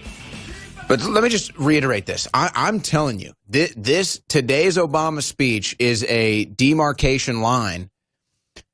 We'll see what happens. I'd be shocked if they let Obama do every speech that they had previously planned. I think that the reviews from this speech are going to be so negative that they're going to end up canceling another one of his campaign stops. He lost Hillary the election, and I'm telling you, today's Obama speech, we're about to go back to it. This is, and Obama has done this 100 times. This is the most just unalloyed, unabridged, fully commit to Democrat, globalist, anti-American propaganda speech that has ever been given by an American leader. Worse than the Democrats saying America was never great. Just worse than all of the crap Obama said. Worse than everything we've ever seen was Obama's speech today. It was that bad. And if they think that a speech like this is going to energize the blue base, if they think a speech like this is going to maintain any semblance of a blue wave that they have concocted in their head, they really are more delusional than they appear to be, and they appear to be fully mental. So you got to realize when Obama gives a speech like this today, I mean, he's telling you, dude, like, we're coming for America. We're coming. We're engaging. We're activating our brainwashed masses. We're committing to the anti-American rhetoric. We're telling you we're coming to rape you. And you better get ready for it. So this is Nazi-level style propaganda. This is Soviet-esque, Kafka-esque. I mean, we're talking, folks, I'm telling you, this speech from Obama today, #1 propaganda speech in the history of America. #1, Barack Obama today. It's going to go down in the books. Mark my words. Now, let's go back to the greatest propagandist in American history and his #1 communist, anti-American propaganda speech he's ever given. Let me tell you something, particularly young people here. Better is good. Yeah, I used better to is have good. to tell my young staff this all the time. This is right out of 1984, folks. Better is good. Are you hearing this? The history of progress in this country. Not perfect. Which they try to act like they hate. The Civil Rights Act didn't end racism, but it made things better. Social Security didn't eliminate all poverty for seniors, but it made things better for millions of people. Do not let people tell you the fight's not worth it because you won't get everything that you want. Yeah, so act like a little baby. Well, you know, there's racism in America, so I'm not going to bother voting. No point. That makes no sense. But hold on, though. That's what he's saying every day. Oh, there's racism in America, so there's no point in America existing anymore. I mean, that's what I'm telling you. This is unreal propaganda, and the brainwashed minions are so stupid they can't even see it. The system of self-government to work. That through they want more government. Ideas and the application of reason. No, stop. He preaches about self-government. They want to force you to vaccinate. They want to force you to go to their public schools. Again, this is 110% commitment to propaganda. They wanted, but it would be possible to find a basis for common ground. And that common ground exists. Maybe it's not fashionable to say that right now. Actually, there is common ground. Nobody trusts elections. In Washington. That's it. Nobody trusts elections. That's the only common ground. The Democrats think the Russians are fixing it. The Republicans think the Democrats are fixing it. So let's go to paper ballots. I have seen it. I have lived it. I know there are white people who care deeply about black people being treated unfairly. I have Talk to There them. it is. What about white people being treated unfairly? You know, there's black people that care about white people being treated unfairly, but he's not going to say that. That's not the rhetoric he wants. That's not the narrative. It's all about white people bad, black people good. I'm one of them, and I have a track record to prove it. Oh, yeah, you do. Starting Black Lives Matter that go out and murder police. Yeah, good one. Committed to doing something about climate change. I've seen them do the work. Climate change. I know there are conservatives who think there's nothing compassionate about separating immigrant children from their mothers. You did that. That was you. You put them in cages. You did. Few minimal functions, but that... See, pause right there. Let me explain something about a Barack Obama speech. You see, this is why you can't go do a video to Trump supporters trolling them and be like, say an Obama quote and tell them it was Trump. You can't do that to a Trump supporter. You can't do that to conservatives. You can't go do the troll conservative video. I mean, you can. I'm not saying it's impossible. I'm saying in general, that's not really something leftists go out and do. They don't really have that ability. The only way it ever happens is if Sacha Baron Cohen puts on a $100,000 disguise and makeup and somehow gets these interviews. That's like the only way really conservatives get trolled consistently. You can't go, defeat some conservative by reading an Obama speech and telling it was Trump. Now, you can do that to liberals. Why am I telling you this? The only reason why Barack Obama is able to make statements like that and get away with speeches like that is because his base, his audience, is so stupid. They are so uninformed that he can lie right to their face and they have no clue. Zero clue. That's why I can go out in the streets and tell someone, hey, this is Bernie Sanders' tax plan. Do you love it? And they say, I love it. And then I say, oops, that was Trump's tax plan. I can say, hey, look at this bill Trump signed. Look at this, look at this executive order Obama signed. Look at this executive bill that Obama signed. Don't you love it? And they say, I love that bill. And I say, oops, that was Trump's. You can't do that to a conservative. You can't do that to a Trump supporter. You can only do that to a Democrat, liberal Obama follower because they're so ignorant and uninformed that Barack Obama can come out here and lie to their faces and think about the hubris and the arrogance and then just the genuine deceitful nature of somebody that knows how stupid you are, so he's going to go out and lie to you intentionally. Let's finish it out. Nearly 3,000 Americans don't die in a hurricane and its aftermath.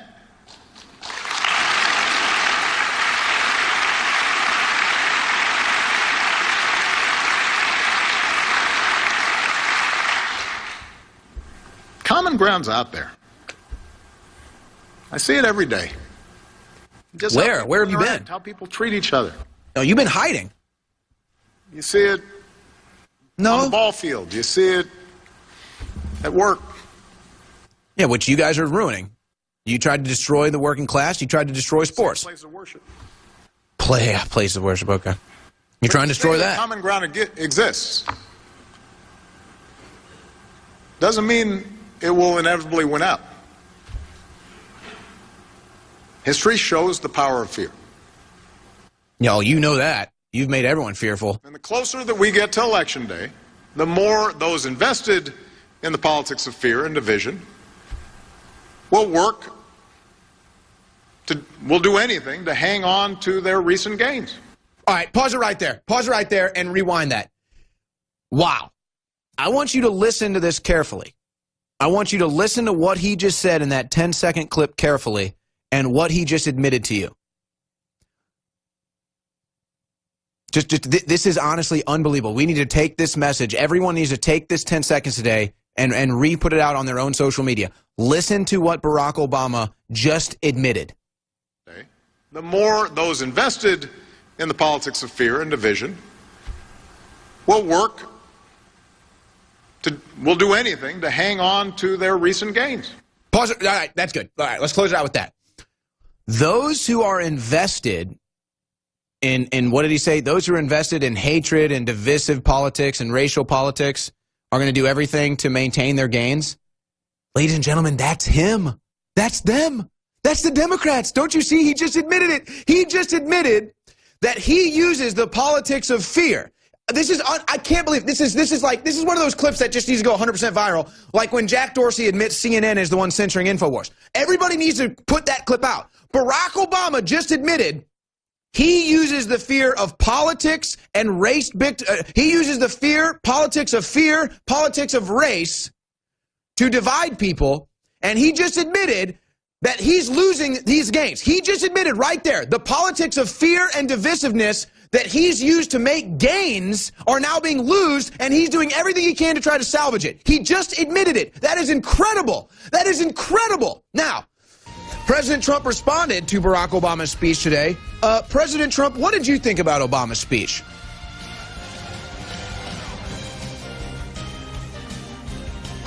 Obama's speech. And I said, I'm sorry, I watched it, but I fell asleep.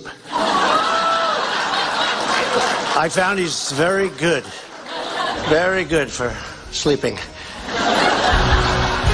Gotta love President Trump. Obama, though, boy, he sucked. All right, ladies and gentlemen, it is now the third hour, the final hour of the War Room this week. Really, actually, I mean, honestly, big week for the War Room. Like to, you know what, let's not congratulate the crew yet. They got an hour left this week. They could blow it before the hour's over, so we'll wait and congratulate them. No, not yet. No. You got an hour left. But should you complete the hour air-free, we will celebrate our year anniversary was this week, a big week for this broadcast, totally censored off the internet. We love it. But they did allow us back on Twitter. And I'm sorry, I forget. Are we back on Facebook, guys? I'm sorry. I can't even remember anymore. Okay, so we're still on Facebook and Twitter. I can't even keep my mind straight. But anyway, I'm opening up the phone lines for the rest of the broadcast here. The entire hour we'll be taking phone calls. 888-201-2244. 888-201-2244. We'll just call it Open Line Friday. You know, what do you think about the latest wave of censorship? What do you think about Barack Obama's propaganda speech today? What do you think about the response from the left? What do you think President Trump should do about the censorship? Everything is available for discussion today. But before we get to your phone calls, which we'll start off in the next segment, yesterday I predicted the NFL kickoff was last night. That's the opening kickoff to the NFL season. I think it's like the NFL's I think it's some anniversary season for them or something. But anyway, so the NFL season kicks off last night, and I predicted yesterday that they would have a 10% decrease in ratings, 10% decrease in ratings, which would be big. I mean, 10%, that's big. 13%. The numbers are in. 13% ratings drop. 13% ratings drop last night. Some figures are offering 14% ratings drop. Or no, last year was 14%. This year it's 13%. So the point is, though, the NFL is losing ratings every year. The NFL is losing its audience every year. And it's sad because they know why. And they won't stop doing it. They won't stop being anti-American. And, you know, here's my thing. Because, look, everybody knows I came up in sports media. I'm a sports fan. I don't try to deny it. I mean, don't get me wrong. I don't have any time really to watch sports these days, nor do I have much of a desire. But they know why their ratings are tanking. They know it's because of the anthem kneeling. They know it's because of the un-American rhetoric that's coming out. And so for me, it's like the thing with Nike, man. When they put up Colin Kaepernick as the new ad campaign. It's like, do you really not understand how that's poison to your brand? Like, look at what Colin Kaepernick did to the NFL. Do you really not understand how that's poison to your brand? Oh, but they don't care. Nike sold out to China. So yeah, China doesn't give a damn if America hates Nike and is divided because of Kaepernick. They love it. That's Chinese. That's the Chinese communists. Of course they want their propaganda in America. Of course they want Colin Kaepernick as the face of Nike. He's a propaganda artist. But the NFL knows why its ratings are tanking.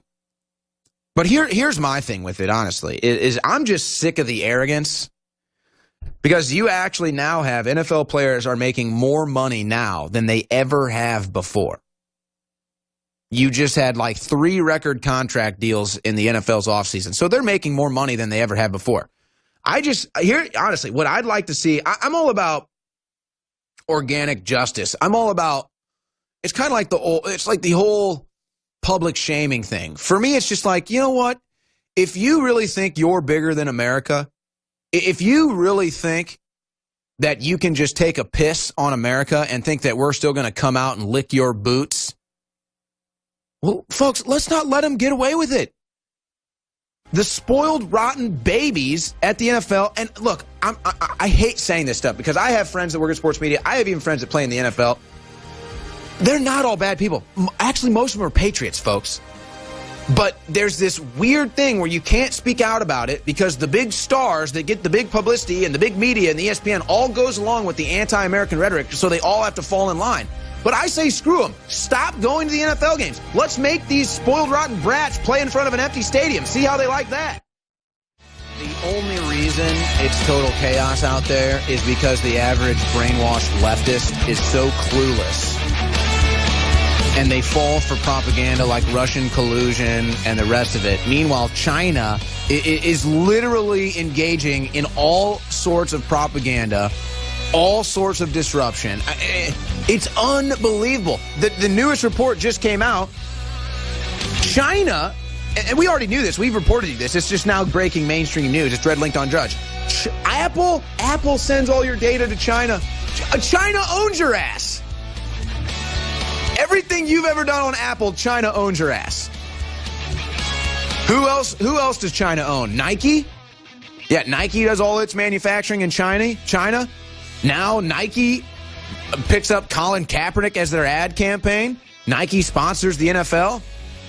Oh, don't buy that. Nike sales surge, that's propped up. That's fake. That's trying to save face, folks. Nike sales are plummeting.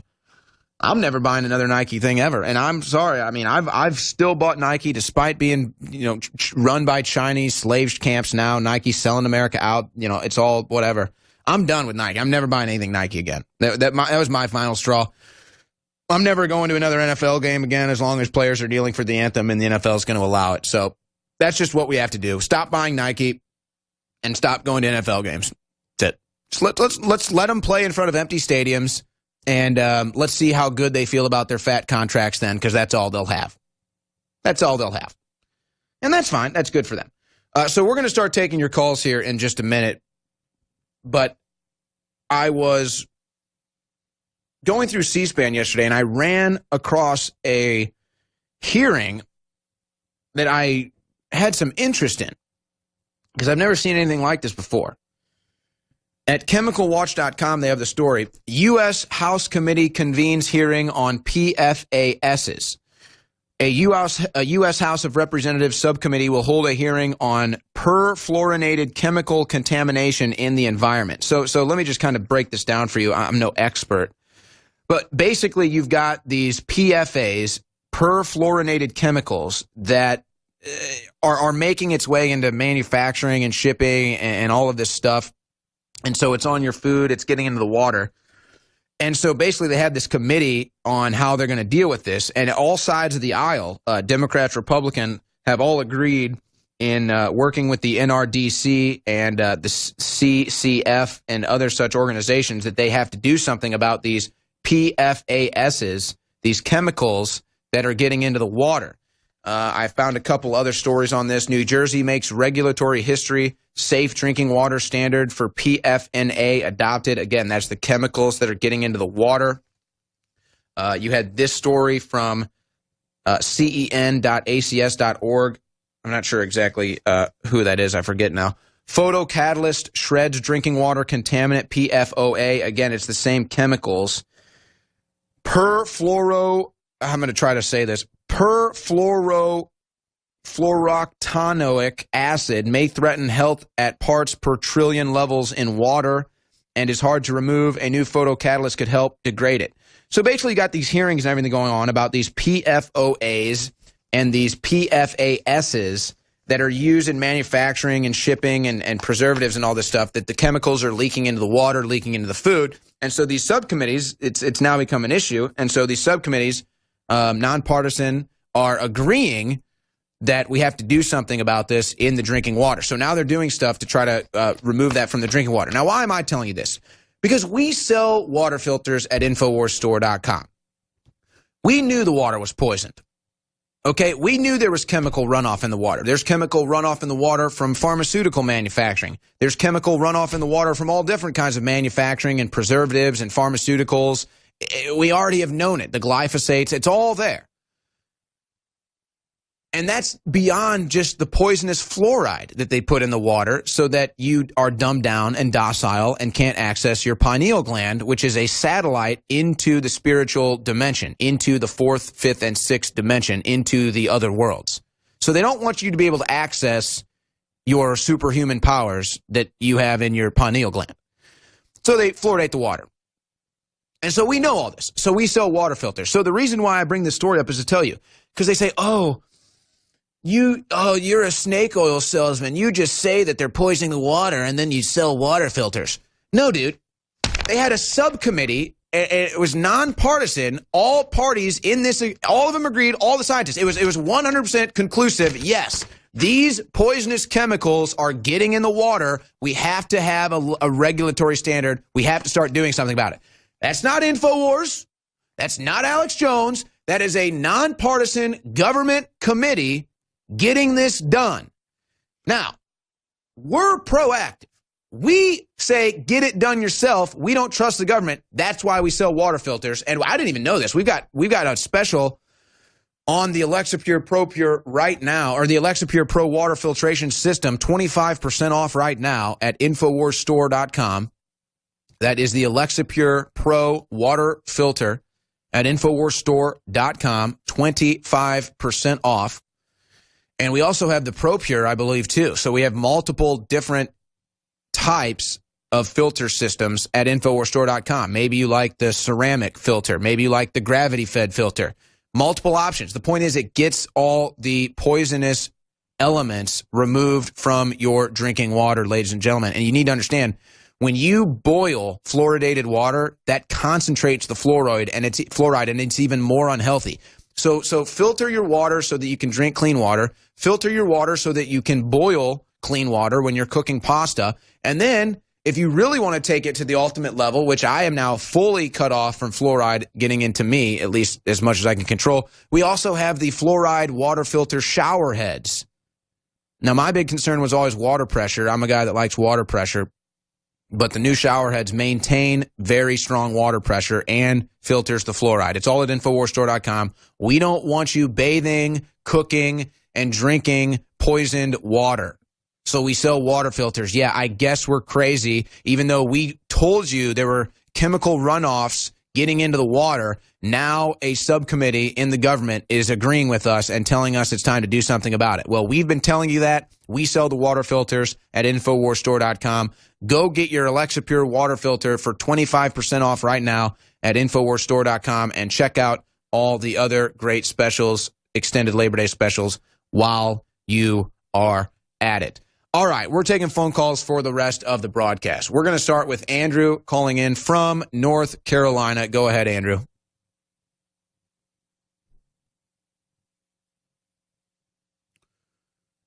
Guys, is anyone on the phone lines? Here we go. Andrew, go ahead. How you doing, Mr. Shroyer? Good, thank you. So my question is, or I believe that the Cold War is still going on today, but it's more in a different state than it was before. And I was wondering what we could do to... What do you mean the Cold War? You mean between Russia and the United States? Yeah.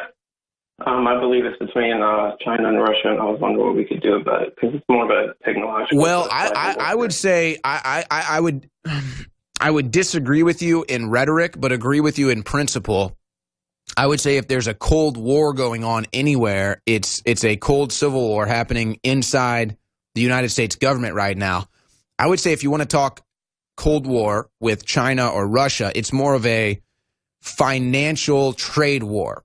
And it's not really cold. It's all happening in public. I mean, it's all hot. It's all going on right now. The tariffs, the trade, so I would just say that whatever you want to classify it as, trade war, Cold War, it's really irrelevant. The point is, geopolitically, it's China that's trying to dominate America right now. It's China that's our biggest threat, the communist Chinese. And then the Chinese, I mean, it's like, what do you even call these people? Spies, agents, like Dianne Feinstein and the Clintons and CNN, basically colluding with China to pretend like Russia is the enemy So they make a boogeyman, straw man out of Russia while China comes in and mops up the floor. Does that make sense? All right, I think Andrew had some connection problems. So when we come back, we'll go back to your phone calls. Thanks for the call, Andrew. Hope I answered your question. All right. We're going to come back. We're going to take more of your phone calls, and it's just crazy out there, man. I mean, Barack Obama, this guy is such a fraud. It's such a propaganda artist. You know, Elon Musk has been a controversial subject as of late, and I've always kind of been in between neutral and liking Elon Musk. I've always liked Elon Musk because I've always kind of viewed him as a trailblazer, and while he's kind of has some liberal leanings, he's never been the radical leftist. He's never been an anti-American scumbag like you see from liberals in the media and in politics. He's always just seemed like a down-to-earth guy. But I've realized something about Elon Musk in the last 24 hours that nobody else seems to get. So he goes on the Joe Rogan podcast last night, and the story is he smoked weed for the first time in his life. And so Joe Rogan's famous for smoking spliffs on his show. Of course, there's the viral video of Alex smoking one with him. And so it's like a nonchalant thing. I mean, Rogan's just like, here, you want to try my spliff? So apparently Elon Musk smokes weed for the first time, and then the real potheads are going to be like, oh, he didn't even inhale. But it's like, okay, that's not the point. The point is, so he smokes weed, and it becomes this huge story. For example, one story I have here is Air Force is looking into Elon Musk's pot smoking, according to a source. And so Elon Musk gets high, stocks go low. And so it's like, oh, can Elon Musk smoke weed? He's got government contracts and all this other stuff, even though it's legal. But here's the funny thing that people don't get about Elon Musk that I learned last night watching him on Joe Rogan's podcast. Elon Musk doesn't give a crap what you think. Elon Musk doesn't give a crap about debt. Elon Musk doesn't give a crap about stocks. What Elon Musk has realized, because he really is so smart, is that he is so smart and he is so rare and his brand is so groundbreaking that you can't take him out. There's always going to be somebody that either wants Elon Musk's brain, thought ability, so he basically realizes, like, I don't care what you say about me. I don't care what you do with my stocks. I don't care what you print. I don't give a damn. I'm going to do me. And guess what? I have knowledge and I have proprietary technology that only I can offer, that only I can break ground on. So I'm always going to be a wanted commodity. And so it's just hilarious to me to see all these different stories. Elon Musk does this and that, and is he this or is he that? And all this other stuff. Meanwhile, he's just like, you know what? I think I'm just going to build rockets and alternative energy cars and just do whatever I want. And so there's all this hatred and there's all this stories and the coverage and what is he doing with this and what's going to happen with that? And it's just funny to watch all the controversy. And Elon Musk literally never cares. Like, he never cares. He never responds. He never goes into the weeds with these people. And just seeing him last night on the Rogan show and then seeing all the coverage on it today, it just made me realize how Elon Musk doesn't care what you say about him. He doesn't care. He's going to smoke weed. He's going to do whatever he wants with his stocks. You're going to print whatever you want, and he's going to keep doing him.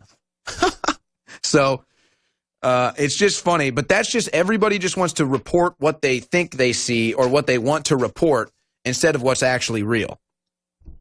So I just think it's funny. And I think Elon Musk actually probably endeared himself to a lot of people doing that podcast with Joe Rogan. It's just, see, that's what I'm saying. It's like being real is honestly the best solution to all of the phoniness in our society today. It's just being real, man. Just doing you. That's how you win. All right, let's take some more phone calls. Let's go to Jefferson in Virginia. Go ahead, Jefferson. Hey, Owen, happy Friday. Good to talk to you. Yeah, good to hear from you. What's on your mind? On the NFL, what are we going to do when these NFL players call our bluff and say, hey, I'll tell you what, we'll stand for the anthem if you just move the anthem playing to after the game instead of before it. See, I mean, it really doesn't matter. You know what? I don't think it matters at this point, Jefferson, because they've already made their bed, and so they're going to have to lie in it. And they can try to pull some stunt or do something if the ratings continue to tank and if stadiums are emptied. Maybe they'll have a moment, of realization, of looking in the mirror. Maybe they'll have a moment of humility. But it won't matter. They've already made their bed. They're going to commit to their hatred. They're going to commit to their fake social injustice, whatever it is, protest. These people, let me tell you, these people are making more money. The NFL is making more money than it's ever made, ever. It's not even close. Roger Goodell makes $50 million a year. The NFL contracts this offseason were higher than they've ever been. And then these little spoiled brats, 90% of which are black, are going to sit here and cry out about social injustice while they have 5 different mansions all across the world, and then they're going to say, oh, socially unjust. Like, give me a break. Yeah, 31.7, that's BS. There's no way. Yeah, what is that? He asked for a salary of $5 million, and he asked for $5 million. They only gave him 30. Tough life.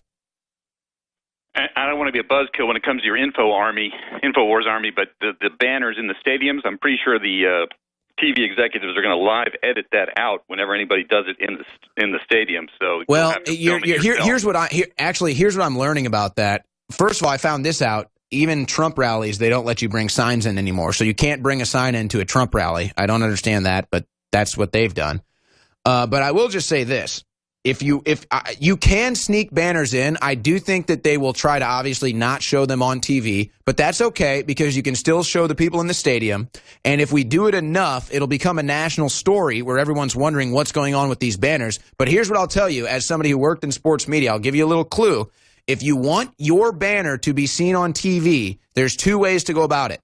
You have to ID the main cameras that they use for the broadcast. So the main camera that shoots onto the field, find out how you can place a sign to get on that camera. Or here's the big one. Look for example, if you're watching the NFL on Fox, there's going to be banners. There's going to be NFL on Fox banners strung about the arena or the stadium.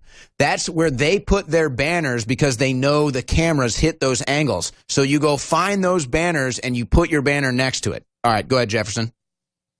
Well, that might work temporarily, but they're still going to live edit it out. But the one more thing I had was Tuesday you said Trump should bring back the prosperity of the 1920s, and we know why that's a problem rhetorically, because that led to a depression because it was false prosperity based on debt. And we don't want a debt bubble prosperity. We want real prosperity. We want 1950s prosperity where Americans are making real things, real manufacturing. We don't want the prosperity of a financial. Sure. I was just meaning like the Roaring 20s is like a symbolic era for America. I understand what you're saying. I'm just saying it's the historical image of America just blasting off. We want to be booming and we want to put people to work. That's what we want. But wouldn't you agree Trump is doing that? He's trying, yes. He's doing the best he can. Anything else here? We got 30 seconds left.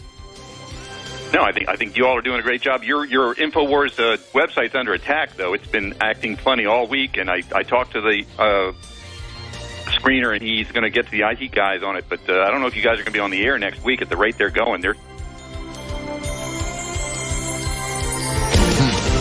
As we lose Jefferson in the middle of his comment, that's strange too. Well, I mean they can strike us down, but it only makes us more powerful. You know, it's funny.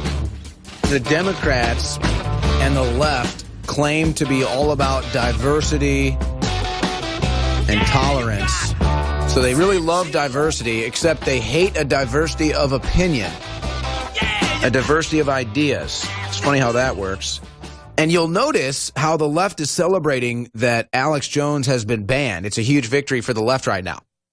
So imagine yourself on a basketball team, and you and your teammates are playing ball, and the other team is over. Both teams are warming up, and your team is pretty good. You're making your warm-up shots, and you got some good athletes over there. And the other team they're out of shape. Some of them look like they haven't picked up a ball in years. They can't make anything, and so it's like, oh boy, this is going to be a blowout. This is not good. And so you're getting ready and it's game time. And then all of a sudden you notice that one of the guys from the other team is going up to the ref and talking. And then the ref comes over to you and says, sorry, guys, you're off the field. And you're just like, what?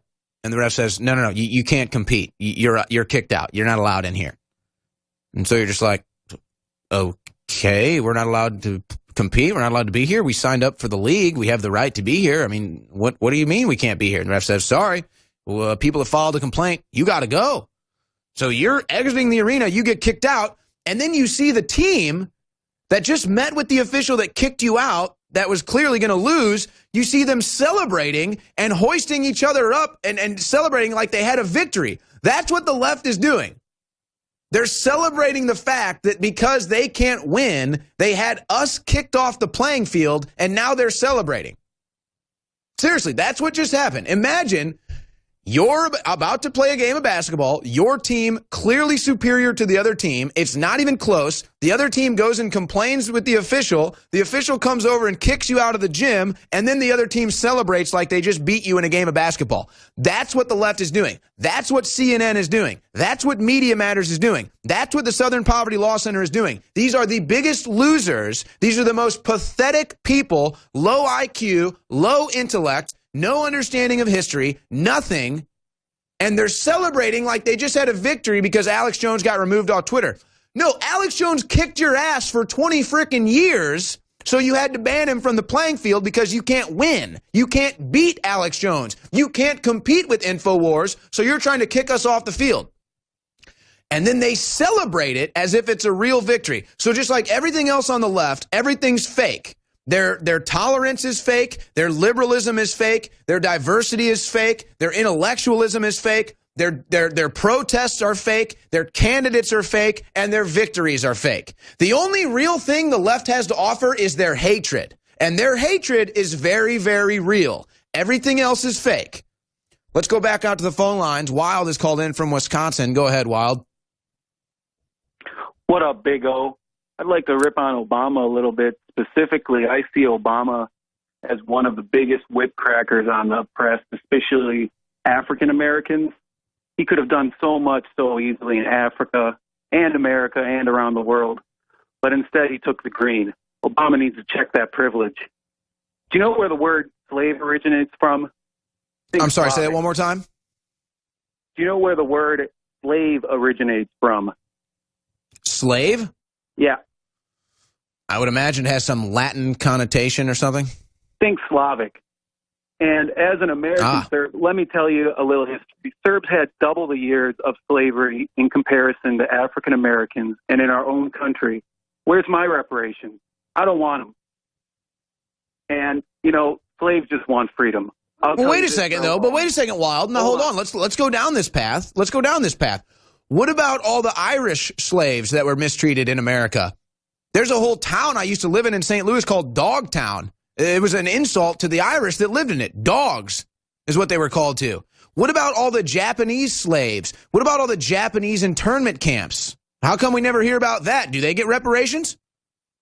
No, not at all. But let me tell you. And are they complaining for reparations? No. Slaves want freedom. Ah. But let me tell you this, Owen. We're all slaves. We're slaves to our passion. We're slaves to our God. Well, and the funny thing about it, if you really want to talk about modern-day slavery, there's a serious intellectual conversation to be had about that. And it's not about skin color. And that's the craziest thing about it. I mean, you want to talk about modern-day slavery, and I'm not trying to go down this realm because I think this is an issue for future generations to probably have to tackle. But what is a dollar? How does the value of a dollar originate? What is a dollar backed by?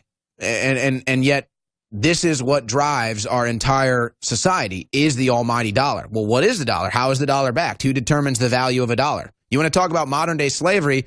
Let's look at the central banking. Let's look at the central bankers deciding what the value of a dollar is.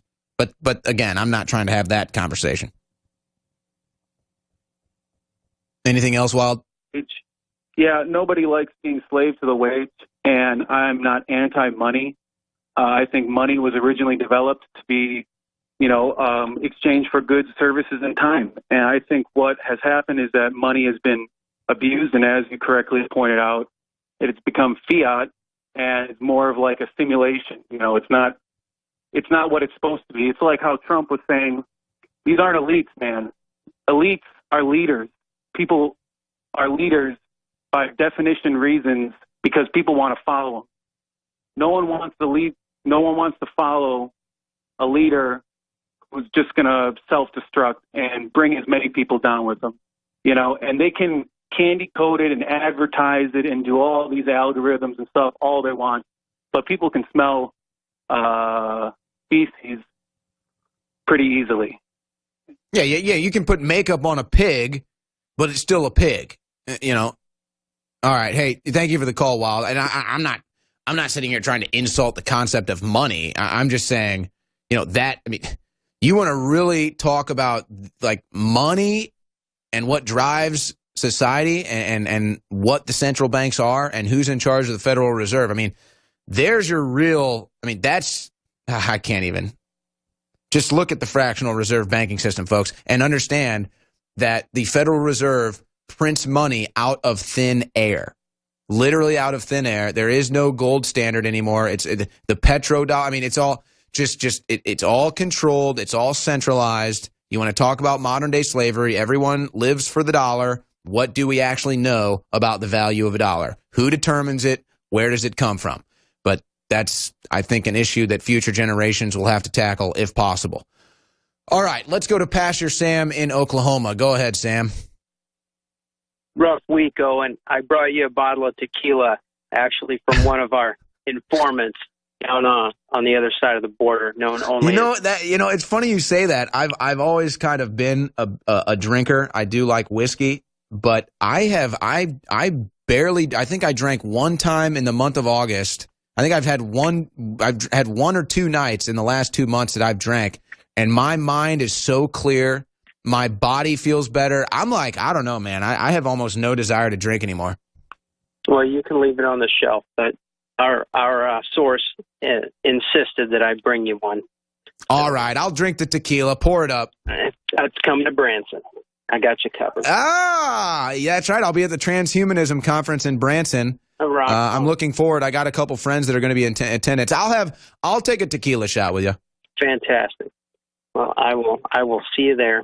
And I wanted to talk a little bit about the love triangle. I know someone wanted to date badly with Marco Rubio, but Marco Rubio is looking for love, I think, with Beto O'Rourke. He's going after Ted Cruz's seat.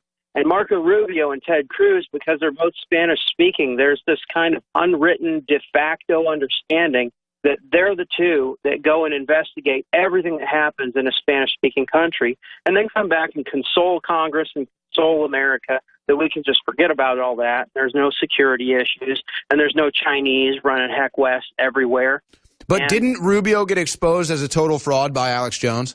Alex Jones owned Rubio, and I'm glad that he finally has decided. So first Trump owned Rubio, and then Jones owned Rubio. Final segment of the War Room here this week, and I was just sitting here. I was in studio with Alex Jones for 2 hours. I'm concluding 3 hours in studio here, and my eyes are just killing me. Sitting under these lights every day, I'm telling you, just smokes my eyes. And I actually had better, when I was in high school, I had better than perfect vision. They tried to recruit me for the Air Force because I had better than perfect vision. And I've always had it. And I always thank God for that. And do we not sell OccuPower anymore? I was about to plug OccuPower from InfoWarsStore.com. Because, what's that? So I don't know. Apparently we don't have it anymore. Because I was just going to plug it because I started taking OccuPower after sitting under these lights all day, and it my eyes just burning when I get home, and I take OccuPower and it just relieves it. Apparently we don't sell it anymore. I don't know. It's too bad. It's a great product. There's other great products at InfoWarsStore.com, and there's 50% off specials right now. We need your support. Please get the toothpaste, get the shampoo, and get the brand new tumblers for $5 off with coupon code WARROOM. All right. I barely covered any news today, and it's fine. I got stacks of news. There's all kinds of breaking news on Drudge, and usually this irks me when I can't even get to news, but it's okay. I'm just going to bury it, and you can go get the news for yourself, folks. It's the news is just so unbelievable. And I feel like that's the one thing I try to use to red pill the world. It's like if you just see the news, it doesn't even matter what my opinion is. It's just seeing the news is shocking enough for some people. But Barack Obama comes back today. He comes out of hiding. He's been hiding from the media, hiding from America, because everybody knows who he is now and all the crimes he committed. But he came back out with the greatest propagandist speech in American history. It will go down. Barack Obama's speech today will go down as his most famous speech of all time because of the level of propaganda. Obama's speech today will be played years on end as an example of communist propaganda in America. I mean, as anti-American propaganda in America. It's going to go down in history as the #1 anti-American propaganda speech ever given. And it's funny, leave it to Drudge to remind us of things. There was always a trend with Obama speeches where he mentions himself more than anything else. This guy is so obsessed with himself. Guess how many times Obama mentioned his own self during his speech today? 102 times.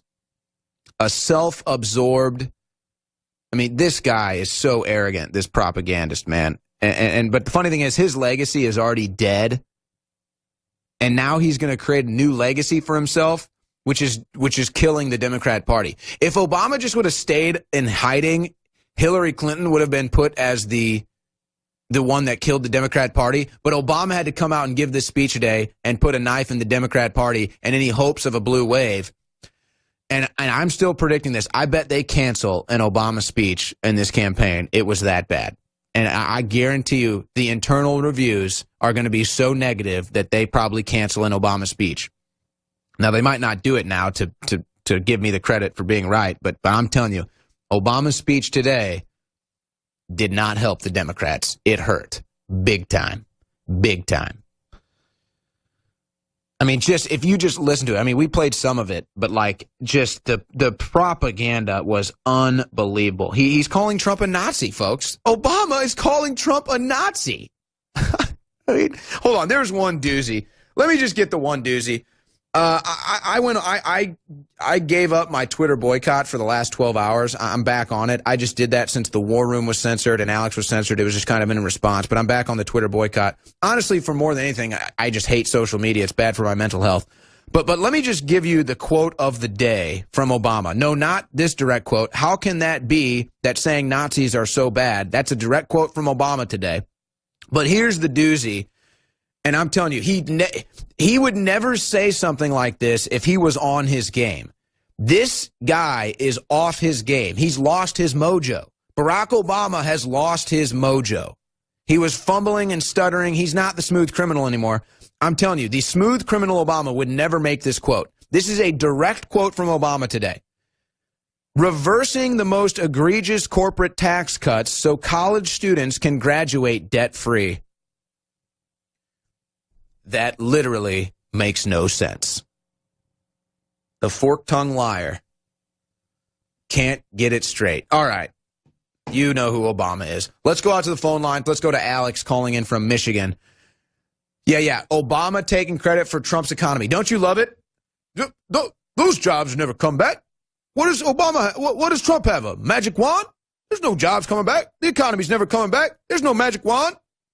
Trump gets elected. Economy's booming, jobs numbers grow, record economic growth. And what does Obama say? I'm the one that built this economy. That was me. That was my magic wand. Actually, it was Michelle's magic wand. I like to wave Michelle's magic wand, but it was me. What do you think, Alex?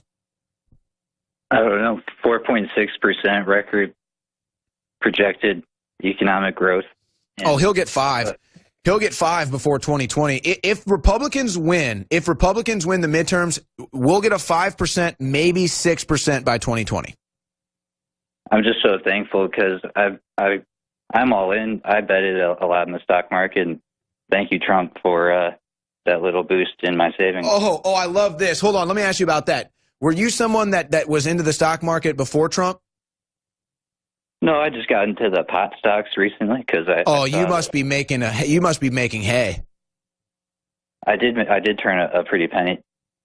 Oh man, I'm telling you, if I didn't enjoy doing this so much, and if I didn't love working for Alex Jones and InfoWars, I'm telling you, man, if you wanted to be a day trader, if you understand the news and news cycles, and you can see big movements globally, making money in the stock market has never been easier. It's all a simulation. There's all these free apps you can invest pretty easily and learn how to do it. I use the here's a perfect example, Alex, and this is a more mundane one, but it's one of the easiest ones. They're trying to push for more war right now in Syria. So it's like whenever you see the rhetoric getting stomped up for war, whenever you see Saudi Arabia or these other countries getting ready to bomb Iran or Syria or whatever the deal is, invest in Lockheed Martin, invest in Raytheon, buy their stocks. You will win bigly. Well, mate, I only advise to just invest what you believe in, but...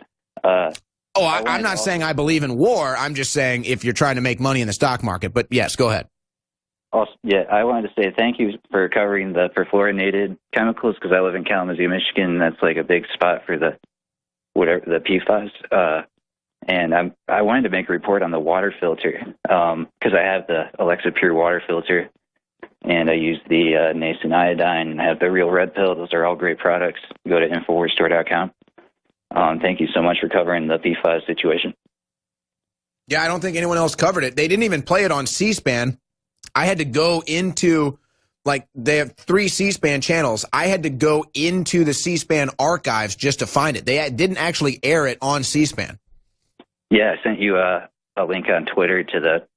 I think they did one YouTube live stream. I sent you that, and yeah. Okay, yeah. I was gonna say somebody sent me a link to a video, but it was it was a YouTube channel. Was that you? Yeah, it's I don't normally do this, but Ninja Alex 420. If you want to support me, go to GoFundMe.com/Ninja Alex 420. I don't do anything. I honestly, man, I have so many people like you that send me stories and stuff. I'm not complaining. I'm thanking you. I'm saying, like, I do get. I mean, it's almost impossible to read all the messages I get, but I try to as much as possible. And a lot of times, I'll find something in there that I missed that's key. Yeah, I'm registered in the InfoWars Army. Maybe I'll like register as a medic because anyone's sick in the InfoWars Army, I'm like studying the healing power of herbs. Send them my way. We'll get them fixed up. Well, we're not exactly like that, but I appreciate illegal. that. I only do legal stuff, legal herbs like lemon balm and No, I know. I just don't think we really don't have rules for medic. Hey, Alex, I'm sorry to cut you off. I got to get one more call. Thank you for calling in. Thanks for all your support. Thanks for the great plug. Dustin, you got 30 seconds. Fire away. Hey, I just want to thank you for having the Show Me Spirit, and want to let you guys know that the energy sector is really picking up out here in the Southwest, and vanadium redox flow batteries are coming in, which is basically an endless supply, and it's non-toxic and water-based, and also vertical wind turbines. So keep an eye out on that, and we'd love to power you guys, and thank you so much for everything that you're doing. All right, Dustin in Vegas, closing us out for the week. All right, crew, you got 30 seconds left, but I'll give it to you anyway. Good week. We finish a year on air. The War Room celebrates its year anniversary this week, a historic week for us. We get censored on social media. We're back in some aspects. Alex gets censored off the internet. I get the exclusive interview on our year anniversary. Thanks to the crew. Thanks to the audience. It's unbelievable. I will be live Monday morning, the first ever InfoWars Army briefing. Enlist at InfoWarsArmy.com. But over the weekend, as always, you stay classy, Info Warriors.